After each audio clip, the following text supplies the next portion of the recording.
ওয়া মান ইয়াকফুর বিত-তাগুত ওয়া ইউমিন বিল্লাহ ফাকাদ ইসতামসাকা বিল উরওয়াতিল উসকা। যে ব্যক্তি তাগুতের সাথে কুফরি করলো এবং আল্লাহর ইবাদত করলো, মানে আল্লাহর প্রতি ঈমান নিয়ে আসলো, সেই ব্যক্তি একটা শক্ত হাতল ধরলো, লা ইনফিসামা লাহা, যা কখনো ছিন্ন হবে না। তাহলে এই শ্রেণীর মানুষের সংখ্যা আমাদের দেশে কত? যারা ইবাদত বন্দেগীর জীবনে আল্লাহর অস্তিত্বকে স্বীকার করেন, নবী সাল্লাল্লাহু আলাইহি ওয়াসাল্লামের সুন্নাহকেও স্বীকার করেন, ইসলামের বিধানগুলোকে স্বীকার করেন, কিন্তু সংস্কৃতি, শিক্ষা ব্যবস্থা, অর্থনীতি, বাণিজ্য, সমরনীতি, রাজনীতি, এইসব জায়গায় তারা ইসলামকে প্রাধান্য দেন না, কোনো কোনো ক্ষেত্রে স্বীকারও করেন না, কখনো স্বীকার করলেও মানেন না।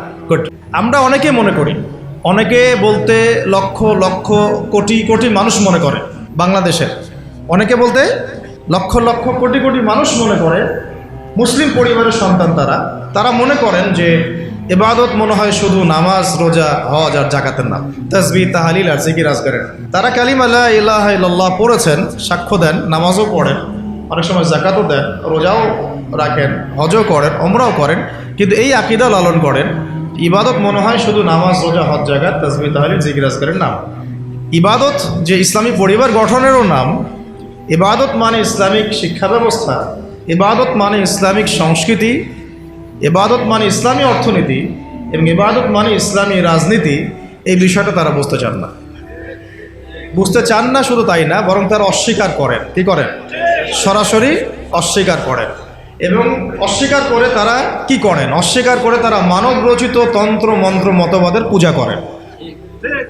ইবাদত করে কি অস্বীকার করে কি করেন? এমন না যে অস্বীকার করে চুপ করে বসে থাকেন, অস্বীকার করে বরং অন্য কোনো সভ্যতার, অন্য কোনো দর্শনের, অন্য কোনো আদর্শের, অন্য কোনো তন্ত্রের মন্ত্রের তারা পূজা করেন, যেটাকে আমরা কোরআনের ভাষায় বলি তাগুত। কি বলি? তাগুত। অথচ প্রত্যেক নবী রসুলকে পাঠানো হয়েছিল একটা উদ্দেশ্য দিয়ে। কি সেটা?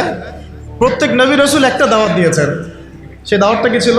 তোমরা আল্লাহর ইবাদত করো, ওয়াজতানিবুত তাগুত, তোমরা তাগুতকে বর্জন করো, মানে তাগুতের সাথে কুফরি করো এবং আল্লাহর ইবাদত করো।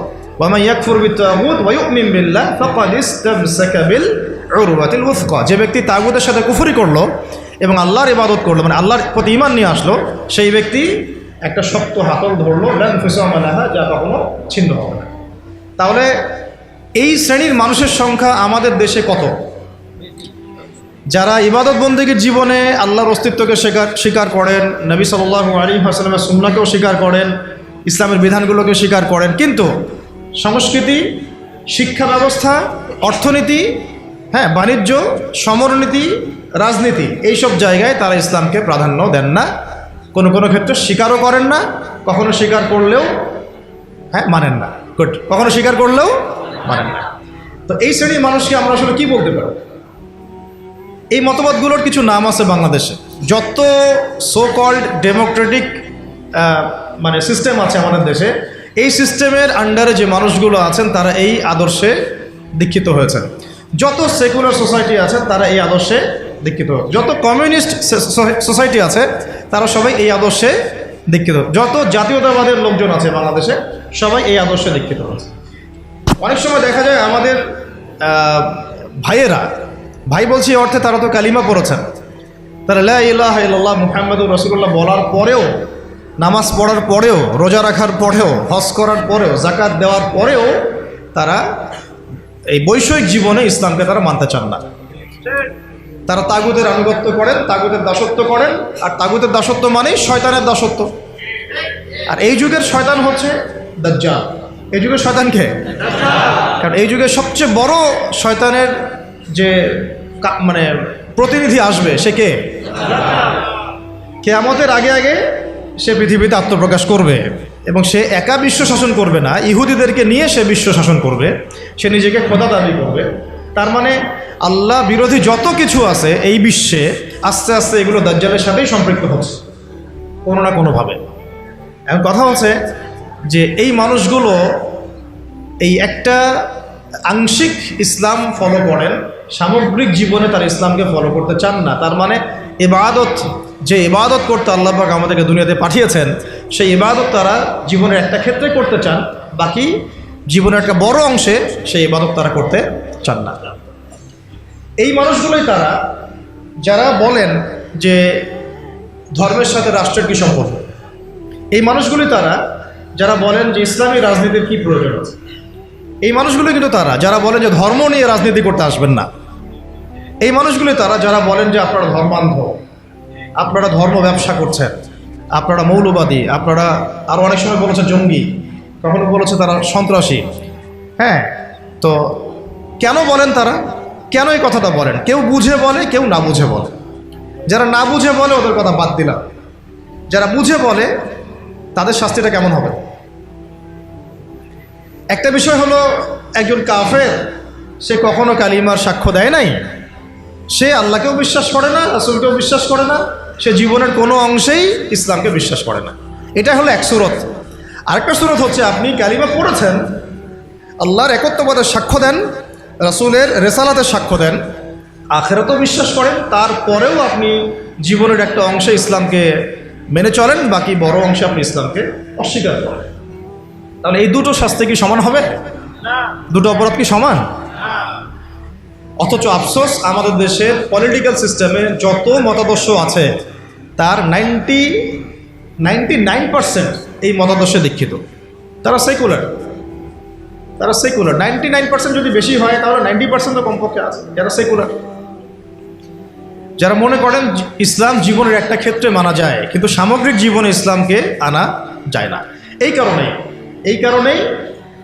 কারণেই শুধুমাত্র এই আদর্শের কারণেই স্বাধীনতার ওই পর থেকে যদি হিসাব করেন তাহলে সংখ্যাগরিষ্ঠ মুসলিম প্রধান দেশে একটা ইসলামী আইনও বাস্তবায়িত হয় না।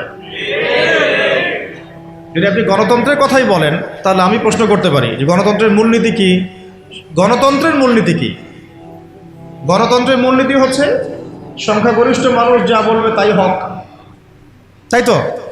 এই মতবাদ ইসলামের সাথে সাংঘর্ষিক, কিন্তু তারপরেও আপনাদের ভাষায় কথা বলছি, যদি এটাও ধরে নেই যে আপনাদের তর্কের খাতিরে ধরেও নেই যে আপনাদের এই কথাটা ঠিক, আসলে কিন্তু ঠিক না, তর্কের খাতিরে ধরে নিলাম যে আপনাদের এই কথাটা ঠিক, তাহলে আমাদেরকে উত্তর দেন যে বাংলাদেশে বেশিরভাগ মানুষ তো মুসলিম, 90% মানুষ মুসলিম, তাহলে 90% মানুষ মুসলিম, এত বেশি অধিকাংশ মুসলিম প্রধান একটা দেশের রাষ্ট্র ধর্ম ইসলাম কেন হবে না? যেহেতু বেশিরভাগ মানুষ মুসলিম, তাহলে জনসংখ্যা দিয়েও তো আপনি গণতন্ত্রের মূলনীতি রক্ষা করলেন না। ধরেন আমাদের দেশে 16 কোটি মানুষ, তার মধ্যে ধরেন 15 কোটি মুসলিম, তাহলে তো গণতন্ত্রের দাবি যে 15 কোটি মানুষের যা ধর্ম তাই হবে রাষ্ট্রধর্ম। 15 কোটি মানুষ যদি বলে হ্যাঁ আমরা শরিয়া আইন চাই, ইসলামী রাষ্ট্র চাই, তাহলে তাদের ভোট নিয়ে তো ইসলামী রাষ্ট্র কায়েম করতে হতো। তাহলে আদৌ কি হয়েছে? তাহলে এটা একটা ধোঁকাবাজি হয়েছে। কি হয়েছে? একটা ধোঁকাবাজি। এই জন্য আমরা বললাম এটা গণতন্ত্র নয়, এটা তথাকথিত গণতন্ত্র। এটা একটা so called democratic country, not democratic country. এটা so called democratic country, not a pure democratic country, যদি ওই সেন্সেও আপনি চিন্তা করেন। স্বাভাবিক কথা, গণতন্ত্রের মূলনীতি কি? 100 জনের মধ্যে 90 জন যদি বলে সুদ হালাল, গণতন্ত্রপন্থীরা বলবে হালাল, বলে নাউজুবিল্লাহ। যদি 100 জনের মধ্যে 99 জন বলে সমকামিতার লাইসেন্স দাও, দিবে। যদি বলে LGBTQ প্রতিষ্ঠা করো, করবে। যদি বলে যে পতিতালয়ের লাইসেন্স দাও, দিবে। এই তো তাদের মূলনীতি। এটা মূলনীতি না? আর একজন বেচারা দাঁড়িয়ে যদি বলে যে না এগুলো হারাম, তার কথা শোনা হবে না। স্পিকার সাহেব বলবেন না, হ্যাঁ জয়যুক্ত হয়েছে। কি বলবেন? হ্যাঁ জয়যুক্ত হয়েছে। তো এটা হলো তাদের মূলনীতি। তো এই মূলনীতি ইসলামের সাথে সরাসরি সাংঘর্ষিক, কিন্তু তর্কের খাতিরে যদি ধরেও নেই যে আপনার কথা ঠিক, আপনার মূলনীতি ঠিক আছে, তাহলে বেশিরভাগ মানুষ যেহেতু মুসলিম, তাহলে কেন ইসলাম রাষ্ট্রধর্ম হলো না? কেন সংবিধানে ইসলামী আইনগুলো আসলো না? কেন মুসলিমদের ধর্মগ্রন্থই সংবিধান হলো না? কেন মুসলিমদের উসওয়াতুল হাসানা নবী মুহাম্মদ সাল্লাল্লাহু আলাইহি ওয়াসাল্লামের রেখে যাওয়া সুন্নতার বিধানগুলো আমাদের সংবিধানে স্থান পেল না? কেন পেল না? কেন আমরা আল্লাহ এবং তার রাসূলের বিধান থাকতেও মানবরচিত বিধান কেন রচনা করলাম? কেন আমরা আমাদের সংবিধানে আল্লাহ বিরোধী আইনগুলো নিয়ে আসলাম? যদি আমরা এটা মানি যে হ্যাঁ গণতান্ত্রিক পদ্ধতিতেই বেশিরভাগ মানুষ যা বলে সেটাই সত্য, তাহলে আমরা তো এখানে বেশিরভাগ মানুষ মেজরিটি, আমাদের সংখ্যা তো বেশি, তাহলে আমাদের মতামতগুলো কেন নেওয়া হলো না? তার মানে বোঝা গেল পুরো বিশ্বে এই গণতন্ত্রের নামে ধোঁকাবাজি চলতেছে। কি চলতেছে? মানুষের আই ওয়াশ শো ডাউন করা। আদতে তারা কখনোই সংখ্যাগরিষ্ঠ মানুষের মতামতকে নিচ্ছেন না। একটা আমভাবে একটা ভোটের আয়োজন করেন, ধরেন আমভাবে একটা গণভোট।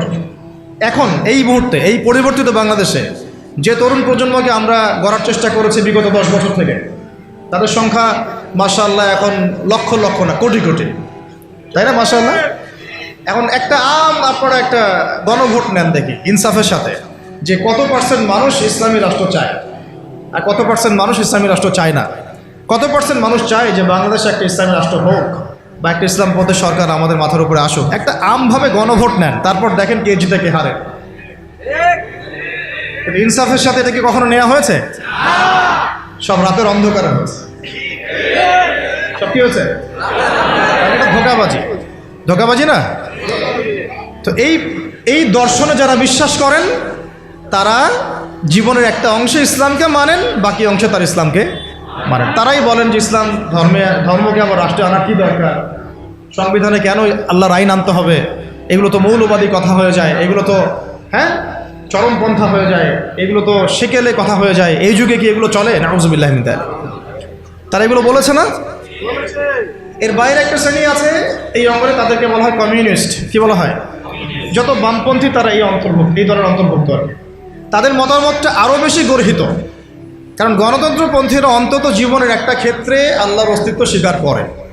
কোন ক্ষেত্রে? ধর্মীয় জীবনে, ব্যক্তিগত জীবনে। কিন্তু কমিউনিজমে যারা বিশ্বাসী তারা স্রষ্টা ঈশ্বরের অস্তিত্বেই বিশ্বাস করে। তারা তো আরো বড় রকমের কুফরের মধ্যে আছেন। এটা তো তাগুত না, এটা আরো বড় কুফর এবং শিরক আকবরের মধ্যে। তারা মনে করেন যে স্রষ্টা বলতে কিছু নাই, রাষ্ট্র আমরা গঠন করব, অর্থনীতি আমরা বুঝবো, সমাজনীতি আমরা বুঝবো, অর্থ ব্যবস্থা আমরা বুঝবো, শিক্ষা ব্যবস্থা আমরা বুঝবো। এখানে ধর্মগ্রন্থের আনার কোনো প্রয়োজনই নাই, ধর্মের কোনো জায়গাই নাই আমার জীবন। এটা হচ্ছে তাদের মানে মূলনীতি। হ্যাঁ, যদি ব্যক্তিগতভাবে কেউ নাম আব্দুল্লাহ হয় সেটা অন্য ইস্যু, কিন্তু প্রকৃত মুসলিম বলতে যা বোঝায় তার ধার কাছেও করা নাই। তারা নাস্তিকতায় বিশ্বাসী। এক কথায় কিসে বিশ্বাসী? নাস্তিকতা। আরও ব্যাপার আছে। গণতন্ত্রপন্থীদের যেমন উসওয়াতুল হাসানা আছে, গণতন্ত্রপন্থীদের উসওয়াতুল হাসানার নাম হচ্ছে আব্রাহাম লিঙ্কন। কি নাম? আবার কমিউনিস্ট যারা, তাদের উসওয়াতুল হাসানা কে? Mao Tse-tung, Lenin, স্টেলিন। তারা হচ্ছে তাদের উসওয়াতুল হাসানা। উসওয়াতুল হাসানা বুঝেন কিনা? উসওয়াতুল হাসানা মানে কি? সর্বোত্তম আদর্শ। তা আমাদের উসওয়াতুল হাসানা কে? নবী মুহাম্মদ সাল্লাল্লাহু আলাইহি ওয়াসাল্লাম কি শুধু আমার নামাজের উসওয়াতুল হাসানা? শুধু কি আমার পরিবারের উসওয়াতুল হাসানা? শুধু আমার সমাজের, অর্থনীতির, সংস্কৃতির, শিক্ষার, নাকি পুরো জীবনের? নবী সাল্লাল্লাহু আলাইহি ওয়াসাল্লাম আমাদের ইবাদত বন্দেগীর উসওয়াতুল হাসানা, আমাদের সংস্কৃতির উসওয়াতুল হাসানা, আমাদের শিক্ষার উসওয়াতুল হাসানা, আমাদের অর্থনীতির উসওয়াতুল হাসানা, আমাদের ব্যবসা বাণিজ্যের, আমাদের চাকুরির, আমাদের পরিবারের, আমাদের রাজনীতির, আর কি বাকি আছে? আমাদের পুরো জীবনের উসওয়াতুল হাসানা কে? নবী মুহাম্মদ সাল্লাল্লাহু আলাইহি ওয়াসাল্লাম। আমরা একজন ব্যক্তিকে উসওয়াতুল হাসানা মেনে চলছি এবং তার সাহাবায়ে কেরাম তো আছেনই। মা আনা আলাইহি ওয়া আসহাবি, মা আনা আলাইহি ওয়া আসহাবি, আমি যার উপরে আছি আমার সাহাবীরা যার উপরে আছে। কিন্তু গণতন্ত্রপন্থীদের উসওয়াতুল হাসানা ধর্মীয় জীবনে নবী মুহাম্মদ সাল্লাল্লাহু আলাইহি ওয়াসাল্লাম, কিন্তু অর্থনৈতিক জীবনে ওয়ার্ল্ড ব্যাংক। অর্থনৈতিক জীবনে কি? ওয়ার্ল্ড ব্যাংক, IMF আর ফেডারেল রিজার্ভ ব্যাংক। আর পলিটিক্যাল লাইফে তাদের উসওয়াতুল হাসানা হচ্ছে আব্রাহাম লিঙ্কন। কত ইলাহ তাদের, হ্যাঁ তাই না? অনেক ইলাহ না? আবার কমিউনিস্ট যারা, তাদের উসওয়াতুল হাসানা কারো ব্যক্তি জীবনে হয়তো মুহাম্মদ সাল্লাল্লাহু আলাইহি ওয়াসাল্লাম, কিন্তু অর্থনীতিতে তার উসওয়াতুল হাসানা হচ্ছে পুঁজিবাদ। কোনটা? পুঁজিবাদ। আর রাজনৈতিক জীবনে তার উসওয়াতুল হাসানা হচ্ছে মাওসেতুং, লেনিন, স্টেলিন আর মুসোলিনি। ওই সোভিয়েতের সময় যা হয়েছে আর কি, তাই। তো তাদেরও অনেক ইলাহ, অনেক উসওয়া। আবার যারা সেকুলার, যারা কি সেকুলারিজমে বিশ্বাসী, তাদের উসওয়াতুল হাসানা কারা? তাদের উসওয়াতুল হাসানা হচ্ছে পশ্চিমা সভ্যতা। কারা? পুরা পশ্চিমা সভ্যতা। পশ্চিমা সভ্যতা যা বলবে তাই। পশ্চিমারা যদি বলে এটা হক, ওরা বলবে হ্যাঁ হক। পশ্চিমারা যদি বলে এটা বাতিল, ওরা বলবে বাতিল। আল্লাহর আইন একদিকে পড়ে থাক, রাসূলের কথা একদিকে পড়ে থাক, কিছু যায় আসে না তাদের। পশ্চিমারা কি বললো এটা হচ্ছে কথা। যদি তারা ইসলামের পক্ষে কোনো কিছু চালু করে আর পশ্চিমারা চোখ রাঙানি দেয়, ভয়ে সেখানে প্যান্টে পেশাব করে দিবে। যদি তারা ইসলামের পক্ষে অবস্থান নেয় আর ভারত একটু চোখ রাঙানি দেয়, তাহলে ভয়ে ওরা পেশাব করে ফেলবে। এই হলো তাদের উসওয়াতুল হাসানা। তাদের উসওয়াতুল হাসানা হচ্ছে বিশ্বের পশ্চিমা এবং যত রাম বাম প্রগতিশীল পরাশক্তি, এগুলো ওদের উসওয়াতুল হাসানা। কিন্তু আমরা মুসলিম, আমাদের উসওয়াতুল হাসানা জীবনের সর্বক্ষেত্রেই একজন ব্যক্তি, তার নাম মুহাম্মদ সাল্লাল্লাহু আলাইহি ওয়াসাল্লাম। তো মূল জায়গাটা আলোচনা করলাম এই কারণে, আপনাদের বোঝার সুবিধার্থে, যে ইবাদত করার ক্ষেত্রে এসে আমরা যে ইসলামকে কত ভাগে ভাগ করে ফেলছি তা ঠিক নাই। অথচ ইবাদত করতে আল্লাহ পাক বলেছেন জীবনের সমস্ত ক্ষেত্রেই আমার বিধান মেনে চলো। তুমি নামাজ পড়লেও আমার বিধান মতোই পড়তে হবে, রোজা রাখলেও আমার বিধান মতোই পড়তে হবে, হজ করলেও জাকাত দিলেও আমার বিধান মতোই করতে হবে, নবীর সুন্নাহ অনুযায়ী করতে হবে। তুমি যদি সমাজনীতি পরিচালনা করতে চাও, সমরনীতি পরিচালনা করতে চাও, সংস্কৃতি পরিচালনা করতে চাও, শিক্ষা ব্যবস্থা প্রণয়ন করতে চাও, তুমি যদি ইলেকশন করতে চাও বা রাজনীতিও করতে চাও, তবুও কি করতে হবে? আমার বিধান মোতাবেকই তোমাকে আগাতে হবে। তুমি এখানে অন্যের বিধানে দাসত্ব করতে পারবে না। যদি করো তাহলে তুমি জীবনের এক ক্ষেত্রে আল্লাহকে মানো, আরেক ক্ষেত্রে শয়তানকে মানো। তুমি জীবনের এক ক্ষেত্রে আল্লাহকে মানো, আরেক ক্ষেত্রে তুমি জীবনের এক ক্ষেত্রে আল্লাহর দাসত্ব করো, আরেক ক্ষেত্রে তাগুতের দাসত্ব করো। এই সহজ সরল কথাটা আমরা আমাদের জাতিকে আসলে এখনও হয়তো বোঝাতে পারি নাই। অনেকে বুঝে করে, অনেকে না বুঝে করে। যারা এখন এই রাজনীতিগুলোর মধ্যে আছেন বেশিরভাগই এগুলো বুঝেন না, বেশিরভাগই বুঝেন না। দেখবেন অনেক বড় একটা রাজনৈতিক দলের একজন মুখপাত্র সেদিনই বলে দিলেন যে দেখেছেন ধর্ম নিয়ে কি ধর্মান্ধতা সৃষ্টি হয়েছে আমাদের দেশে, দেখেছেন ধর্ম নিয়ে কি উন্মাদনার সৃষ্টি হয়েছে। বলেছেন না একজন, ধর্ম নিয়ে উন্মাদনা সৃষ্টি হবে কেন, বরং ধর্মকে আমরা জীবনের সব ক্ষেত্রে প্রতিষ্ঠা করতে চাই। এটার নাম তো উন্মাদনা না, এটা বরং আমাদের উপর ফরজ। এটা আমাদের উপর কি ফরজ। আপনি যদি নামাজ পড়েন তাহলে নামাজের ক্ষেত্রে আল্লাহর বিধান মানা ফরজ না? তাহলে আপনি যদি ব্যবসা করতে যান সেখানে আল্লাহর বিধান মানা ফরজ না? আপনি যদি অর্থনীতি পরিচালনা করতে যান সেখানে কি আল্লাহর বিধান মানা ফরজ না? যদি আল্লাহ পাক আপনাকে রাজনৈতিক ক্ষমতা দেন তো সেখানে ইসলামী বিধান অনুযায়ী, আল্লাহর বিধান অনুযায়ী রাষ্ট্র পরিচালনা করা কি ফরজ না? সহজ কথা। কথাটা কি কঠিন? খুব সহজ একটা কথা, কিন্তু যে আমি মুসলিম, আমি জীবনের সর্বক্ষেত্রেই আল্লাহর বিধান মেনে চলব। খুবই সহজ সরল কথা। এখন যদি কেউ বলে যে ভাই আমি এটা বুঝি, কিন্তু আমি পারিপার্শ্বিক চাপে, বিভিন্ন কারণে, বিভিন্ন সমস্যার কারণে আমি 100% এখন পারছি না, সেটা একটা সুরত হতে পারে, সেটা আলাদা একটা সুরত হতে পারে যে হ্যাঁ সে ব্যক্তি না হয় মানে, সে ব্যক্তি বুঝে, সে স্বীকারও করে, কিন্তু বলছে বিশ্বের পারিপার্শ্বিক চাপের কারণে হোক, আমার অভ্যন্তরীণ সমস্যার কারণে হোক, অনেকের কারণে হোক, অর্থনৈতিক মন্দার কারণে হোক, বিভিন্ন কারণে আমি 100% পারছি না, কিন্তু আমার উদ্দেশ্য আছে 100% প্রতিষ্ঠা করার। কিন্তু এটা তো আমরা দেখি নাই। দেখেছি কি? আমরা দেখেছি কিভাবে আস্তে আস্তে ওই রাজনৈতিক ক্ষমতাকে কাজে লাগিয়ে ইসলামকে মাইনাস করা হয়েছে। প্রথমে মাইনাস করা হয়েছে রাজনীতি থেকে, তারপরে মাইনাস করা হয়েছে অর্থনীতি থেকে, তারপরে আস্তে আস্তে মাইনাস করা হলো সংস্কৃতি থেকে, তারপরে মাইনাস করা হলো পুরো শিক্ষা সিস্টেম থেকে, তারপরে তারা হস্তক্ষেপ করলো পুরো ধর্মীয় জীবনে, মসজিদের উপরে, মাদ্রাসার উপরে, তাই না? আস্তে আস্তে আস্তে আস্তে ওলামায়ে কেরামকে পর্যন্ত তারা এই জেলের মামলার আসামি, হুমকি ধামকি, গুম খুন ফাঁসি কত কি হয়ে গেল। তবে শুরুটা করেছিল তারা রাজনৈতিক ক্ষেত্রে, প্রথমে ইসলামকে মাইনাস করেছে। প্রথমে কি পলিটিক্যাল লাইফে তারা ইসলামটাকে মাইনাস করেছে, তারপরে অর্থনৈতিক লাইফে তারা মাইনাস করেছে, সংস্কৃতির মধ্যে মাইনাস করেছে, শিক্ষা ব্যবস্থায় তো মাইনাস করে ফেললো, তারপরে আস্তে আস্তে এটা মসজিদের উপর প্রভাব বিস্তার করলো, মাদ্রাসার উপরেও প্রভাব বিস্তার করলো, এমনকি মসজিদ কমিটির মধ্যেও তারা ঢুকে পড়লো। তাহলে আমরা একটা জিনিস বুঝতে পারলাম যে যদি আমরা আমাদের সমস্যার শেকড় ঠিক না করি তাহলে আমার ঘর পর্যন্ত আর ঠিক থাকবে না, তাই না কথা? যদি আমরা ওই সমস্যার গোড়া ঠিক না করতে পারি তাহলে আমার ব্যক্তি জীবনেও দিন পালনের স্বাধীনতা থাকবে না, যার প্রমাণ আমরা বিগত 15 বছর দেখে আসছি। তাই আমাদের সবার একটা ফিকির থাকা উচিত এখন যে কিভাবে আমরা একটা ইসলামী রাষ্ট্র কায়েম করব। খোলামেলা আলোচনা করতে হবে এখন আমরা কিভাবে একটা ইসলামী রাষ্ট্র কায়েম করব। তার আগে আর দু একটা কথা আমাদের জানা উচিত যে ইসলামী রাষ্ট্রের এই কনসেপ্টটা নতুন কোনো কনসেপ্ট না। আদম আলাইহিস সালামও আল্লাহর খলিফা ছিলেন, নূহ আলাইহিস সালামও আল্লাহ পাকের বিধান অনুযায়ী তার জাতিকে পরিচালনা করেছেন, ইব্রাহিম আলাইহিস সালামও করেছেন, তাই না?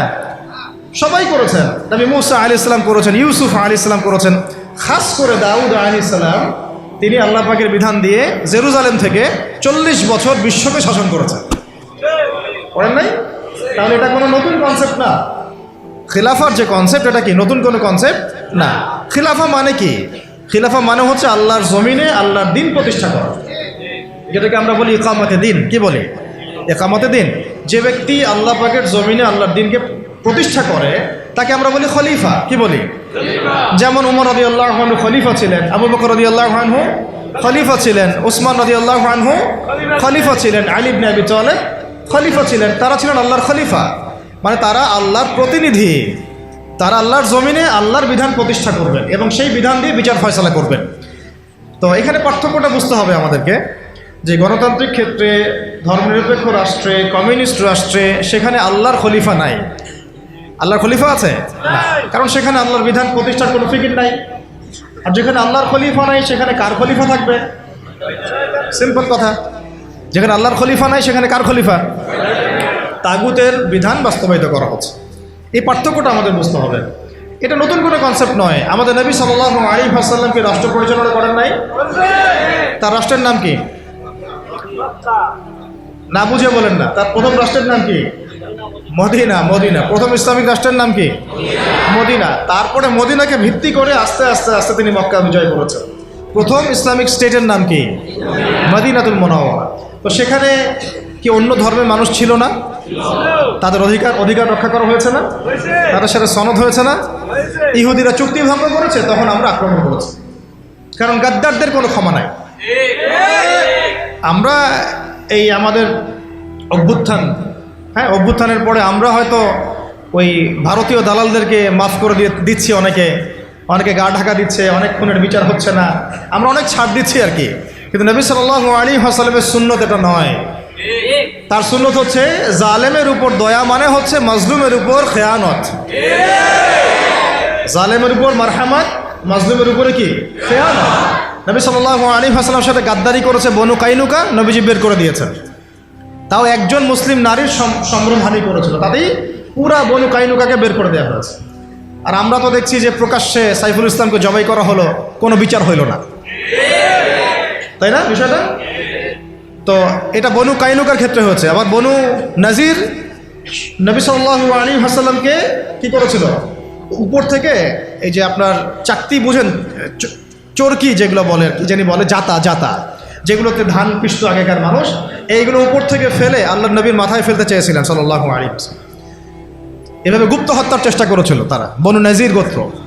তো এরপরে নবী সাল্লাল্লাহু আলাইহি ওয়াসাল্লাম তাদেরকে আক্রমণ করে অবরোধ করে ওখান থেকে বের করে দিয়েছে। আর বনু কোরাইজা এই আহজাবের যুদ্ধে, খন্দকের যুদ্ধে আমাদেরকে পিছের পিছন থেকে ছুরি মারছে। কোরাইশদের সাথে তারা সন্ধি করে আমাদেরকে ভিতর থেকে ক্ষতি করার চেষ্টা করেছিল। নবী সাল্লাল্লাহু আলাইহি ওয়াসাল্লাম তাকে অবরোধ করে ওখান থেকে বের করে দিয়েছে।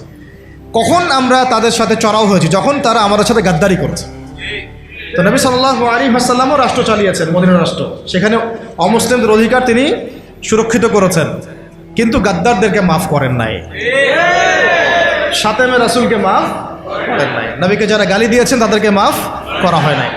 আচ্ছা, নবী সাল্লাল্লাহু আলাইহি ওয়াসাল্লামের মদিনা রাষ্ট্রে কি আল্লাহর আইন ছাড়া অন্য কোন আইন চলেছিল?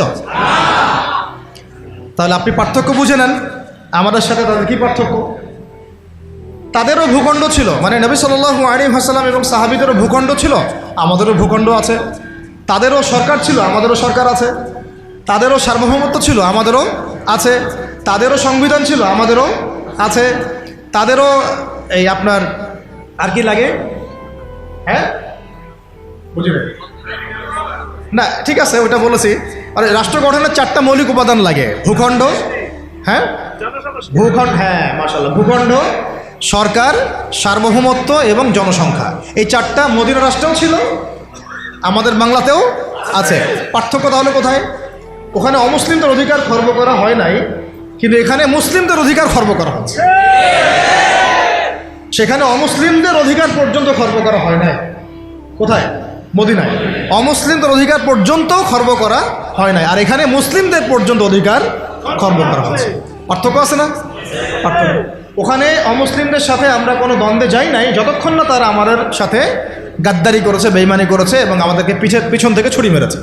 এখন দেখা যায় অনেক সময় আমাদেরকে প্রকাশ্যে অখণ্ড ভারতের জয় শ্রীরামের স্লোগান দেওয়া হচ্ছে, প্রকাশ্যে আমাদের ভাইদেরকে অনেককে অত্যাচার করা হচ্ছে, জবাই করে হত্যা করা হলো, আমরা কোনো ব্যবস্থা গ্রহণ করতে পারছি না। আমরা দৃষ্টান্তমূলক কোনো শাস্তি এখন পর্যন্ত দিতে দেখি নাই। এটা আফসোস আমাদের জন্য। কিন্তু নবী সাল্লাল্লাহু আলাইহি ওয়াসাল্লামের যুগে একজন দিনী বোনের ইজ্জতের বিনিময়ে তিনি পুরা বনু কাইনুকাকে একেবারে মদিনা থেকে বের করে দিয়েছেন একদম। আমরা কিন্তু সেটা করতে পারি নাই। তারপরে নবী সাল্লাল্লাহু আলাইহি ওয়াসাল্লামের যুগে মদিনায় ওখানে কি আল্লাহর বিধান ছাড়া অন্য কোনো বিধান দিয়ে রাষ্ট্র চলেছে? তাহলে আমাদের এখানেও সবই আছে, কিন্তু এখানে আল্লাহর বিধান নাই। আল্লাহর বিধান দিয়ে এই রাষ্ট্র পরিচালিত হচ্ছে না। সেখানে নবী সাল্লাল্লাহু আলাইহি ওয়াসাল্লাম সাহাবীদের মধ্যে যে পরিমাণ ভ্রাতৃত্বের বন্ধন স্থাপন করেছিলেন, সেই ভ্রাতৃত্বের বন্ধন আমার রাষ্ট্রের মধ্যে আসলে নাই। জাতীয় কোনো ঐক্য আমরা খুব একটা দেখছি না, বরং আমরা দেখছি এখানে জাতীয় বিভক্তি। এমনকি মুসলিমদের মধ্যে আমরা শত শত বিভক্তি দেখছি এবং ছাড় না দেওয়ার মানসিকতা দেখছি। আর নবী সাল্লাল্লাহু আলাইহি ওয়াসাল্লামের মদিনা রাষ্ট্র অন্য কোনো পরাশক্তির সামনে মাথা নত করে নাই, করেছিল? কিন্তু আমাদের দেশের কাঠামোটা যেটা, সেটা আমরা কিন্তু বিভিন্ন পরাশক্তির কাছে আমরা দাসত্বের শৃঙ্খলে আবদ্ধ হয়ে গেছি, তাই না? আবার নবী সাল্লাল্লাহু আলাইহি ওয়াসাল্লামের মদিনা রাষ্ট্র বিশ্বের বুকে মাথা উঁচু করে একদম স্পষ্ট স্বাধীন রাষ্ট্র ছিল। আমরা কিন্তু বিশ্বের বুকে মাথা তুলে এখন পর্যন্ত সেই স্বাধীনতা অর্জন করতে পারি। সত্যি কথা এটাই। নবী সাল্লাল্লাহু আলাইহি ওয়াসাল্লাম মদিনা রাষ্ট্র ছিল এমন একটা কাঠামো যার উপর দাঁড়িয়ে তিনি গাজওয়া এবং সারিয়া অভিযানগুলো করেছেন, জিহাদ এবং দাওয়াতের মাধ্যমে আরও বড় পরিসরে দিন প্রতিষ্ঠা করেছেন। কিন্তু আমাদের রাষ্ট্রগুলো, ইসলামী রাষ্ট্রগুলোর মধ্যে কিন্তু এইরকম গাজওয়া বা সারিয়া এই অভিযানগুলোতে অংশ নেওয়ার মতো কোনো সুযোগ পাওয়া যায় না। নবী সাল্লাল্লাহু আলাইহি ওয়াসাল্লামের মদিনা রাষ্ট্রে কোনো মাজলুম তার অধিকার খর্ব হতো না। কিন্তু আমরা এখানে দেখছি যে মাজলুমের অধিকার খর্ব হতেই আছে আর হতেই আছে আর জালেম পার পেয়েই যাচ্ছে। নবী সাল্লাল্লাহু আলাইহি ওয়াসাল্লামের মদিনা রাষ্ট্রে কোনো খেয়ানত ছিল না, আমানতদারিতা ছিল, তাই না? কোনো দুর্নীতি ছিল না, ইনসাফ ছিল। কিন্তু আপনি আমাদের রাষ্ট্রগুলোতে দেখবেন উপর থেকে নিচ পর্যন্ত খালি খেয়ানত, জুলুম আর দুর্নীতি। তো মৌলিক অনেক পার্থক্য আছে না? সর্বোপরি নবীজির মদিনা রাষ্ট্র ছিল একটা খিলাফা স্টেট। কি স্টেট? খিলাফা স্টেট, যেখানে জনগণ এবং সরকার সবাই আল্লাহর কাছে জবাবদিহিতায় বাধ্য, এবং সেই রাষ্ট্র পরিচালিত হয়েছিল শরিয়া আইন দ্বারা, অর্থাৎ কোরআন এবং হাদিসের বর্ণিত আইন দ্বারা। নবীজি বলতেন যে আমার মেয়ে ফাতিমাও যদি চুরি করে তবুও আমি তার হাত কেটে ফেলবো, তাই না? আর আমাদের এই কাঠামোগুলোর মধ্যে আমরা দেখছি যে কোরআন এবং হাদিসের আইনের কোনো তোয়াক্কাই করা হচ্ছে, বরং এমন কিছু আইন আমরা চাপিয়ে নিয়েছি নিজেদের উপরে যেগুলোতে বাদীও মরে যায়, বিবাদীও মরে যায়, মামলা মরে না। কাউকে হ্যারাস করতে চাইলে দুই একটা মিথ্যা মামলা দিলেই বাস সারা জীবন সে জেলের মধ্যে পচে মরে। যে কাউকে হ্যারাস করা যায়, যাকে তাকে গুম করা যায়, যাকে তাকে ক্রসফায়ার দেওয়া যায়, মিডিয়াকে নিজের ইচ্ছা মতো চালানো যায়, ঠিক আছে, ইসলাম বিদ্বেষ ছড়ানো যায়। হ্যাঁ, তথাকথিত মুনাফেক, তথাকথিত না, এগুলো পাক্কা মুনাফেকদেরকে দিয়ে টকশো করানো যায়, ঠিক আছে, দিয়ে ইসলাম বিদ্বেষ ছড়ানো যায়, শিক্ষা থেকে ইসলামকে উঠানো যায়, সংস্কৃতি থেকে ইসলামকে উঠানো যায়, মানুষকে সুদ খাওয়ানো যায়, পুরো জাতিকে মায়ের সাথে জেনা করানো যায়, তাই না? এবং নিজের ক্ষমতা টিকিয়ে রাখার স্বার্থে মুশরিকদের দাসত্ব করা যায়।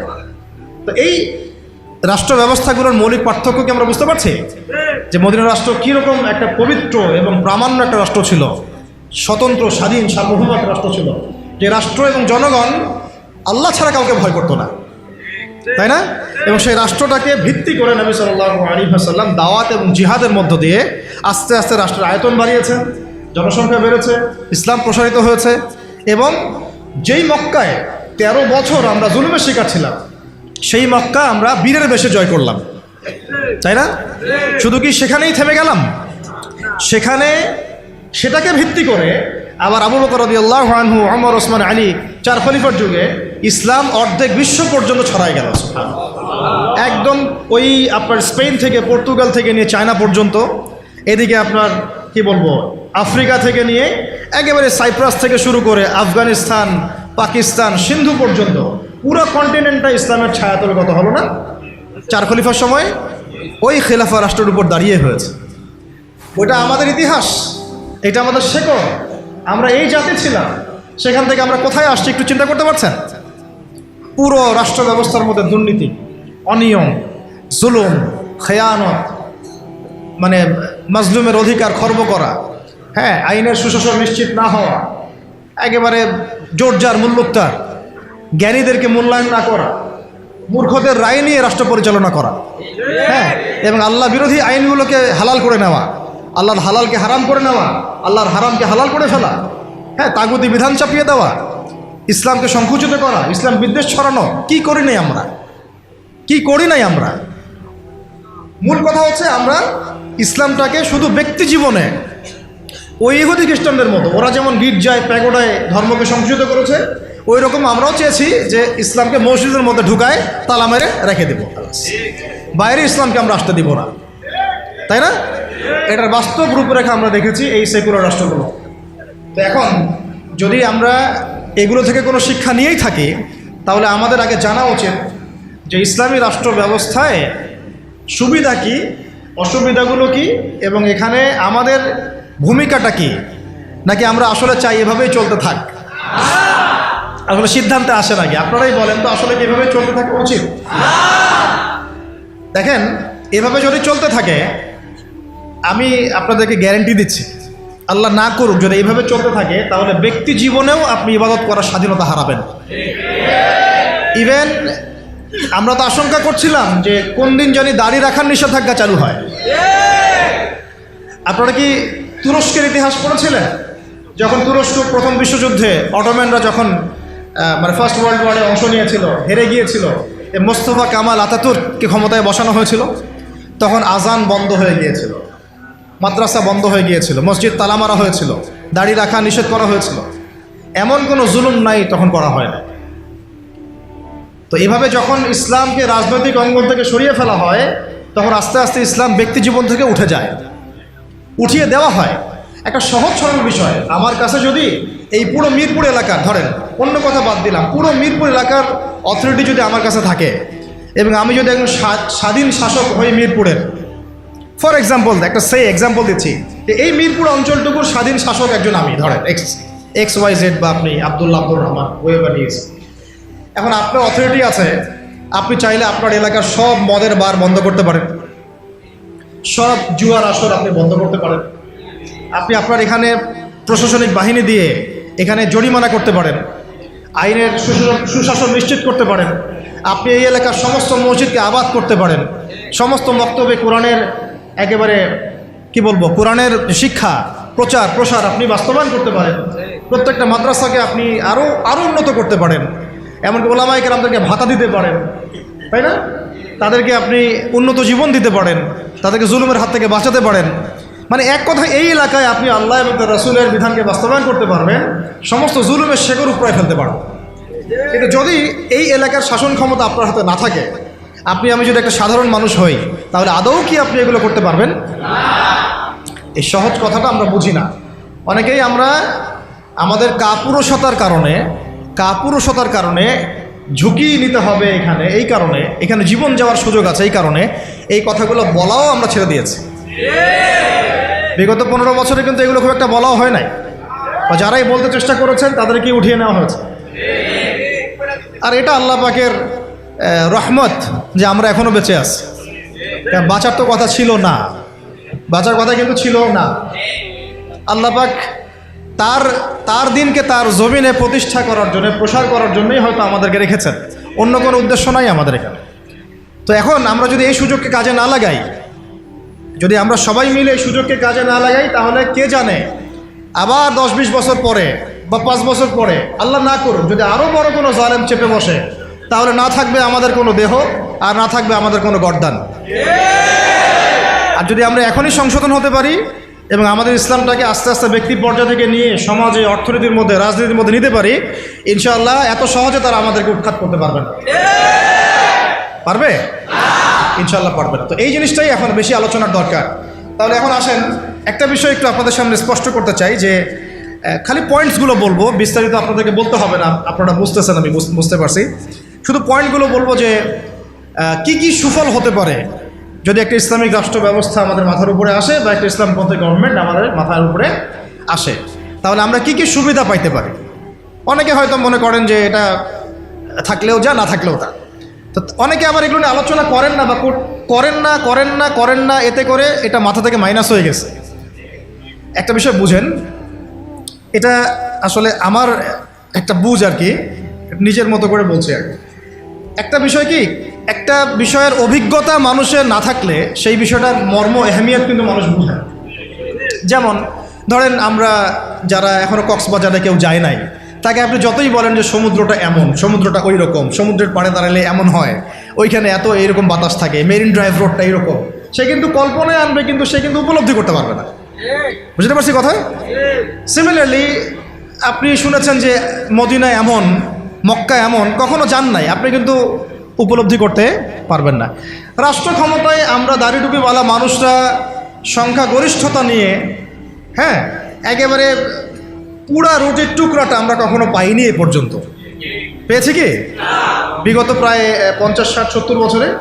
তাহলে আমরা কিভাবে জানবো যে সেটার এহমিয়তটা কী, সেটার গুরুত্বটা কী, সেটা থাকলে আমরা কি করতে পারি? ওটা তো আমার অভিজ্ঞতা নাই, তো আমার কি নাই, আমার অভিজ্ঞতা নাই তো। কিন্তু দেখেন সেকুলারদেরকে দেখেন, এই ডেমোক্রেটিক সিস্টেমে যারা আছে তাদেরকে দেখেন, তারা কেউ 5 বছর থাকছে, কেউ 10 বছর থাকছে, কেউ 15 বছর থাকছে, তারা বুঝেছে যে তার মজাটা কী, এবং সেটা থাকলে সে কী করতে পারবে। তারা তো কেউ আল্লাহর বিধানের জন্য সেখানে যায় নাই।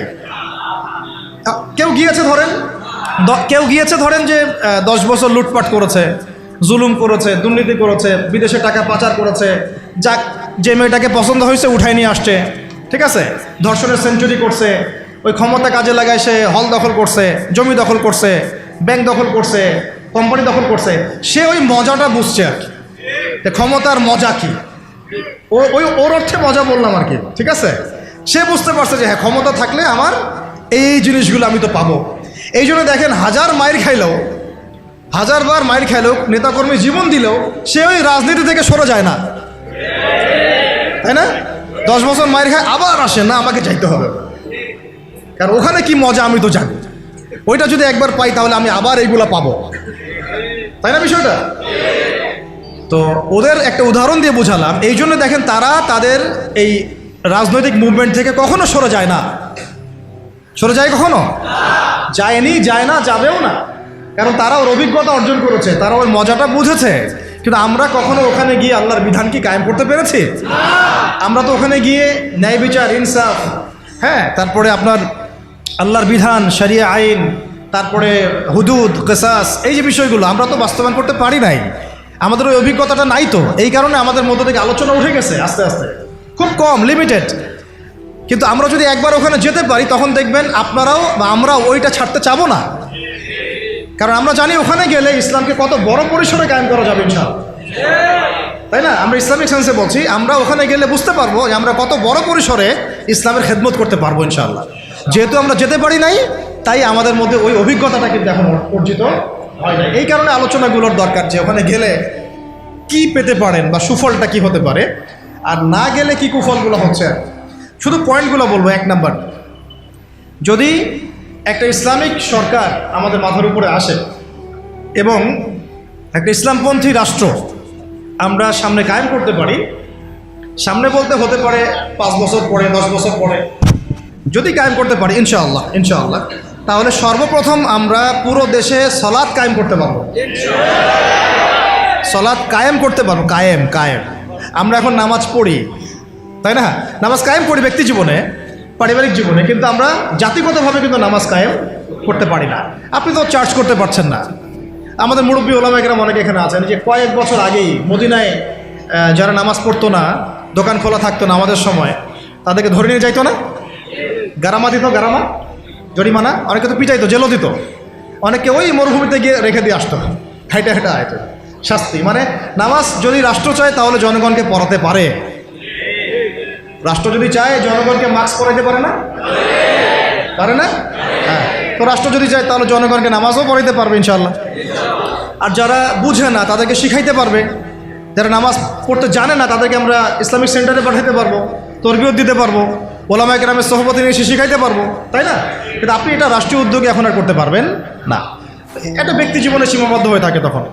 তো ব্যক্তি জীবনে থাকলে তো আপনি পড়লেও কি না, মানে পড়লে কেউ চার্জ করার নাই, না পড়লেও কেউ চার্জ করার নাই, এটা আপনার ব্যক্তিগত বিষয়ের সাথে নিসবত হয়ে গেল, কিন্তু জাতিগতভাবে কিন্তু নামাজ কায়েম হলো না। কিন্তু নবী সাল্লাল্লাহু আলাইহি ওয়াসাল্লাম কি মসজিদে কোনো সাহাবী না আসলে বা আসতে না পারলে খোঁজ দিতেন না?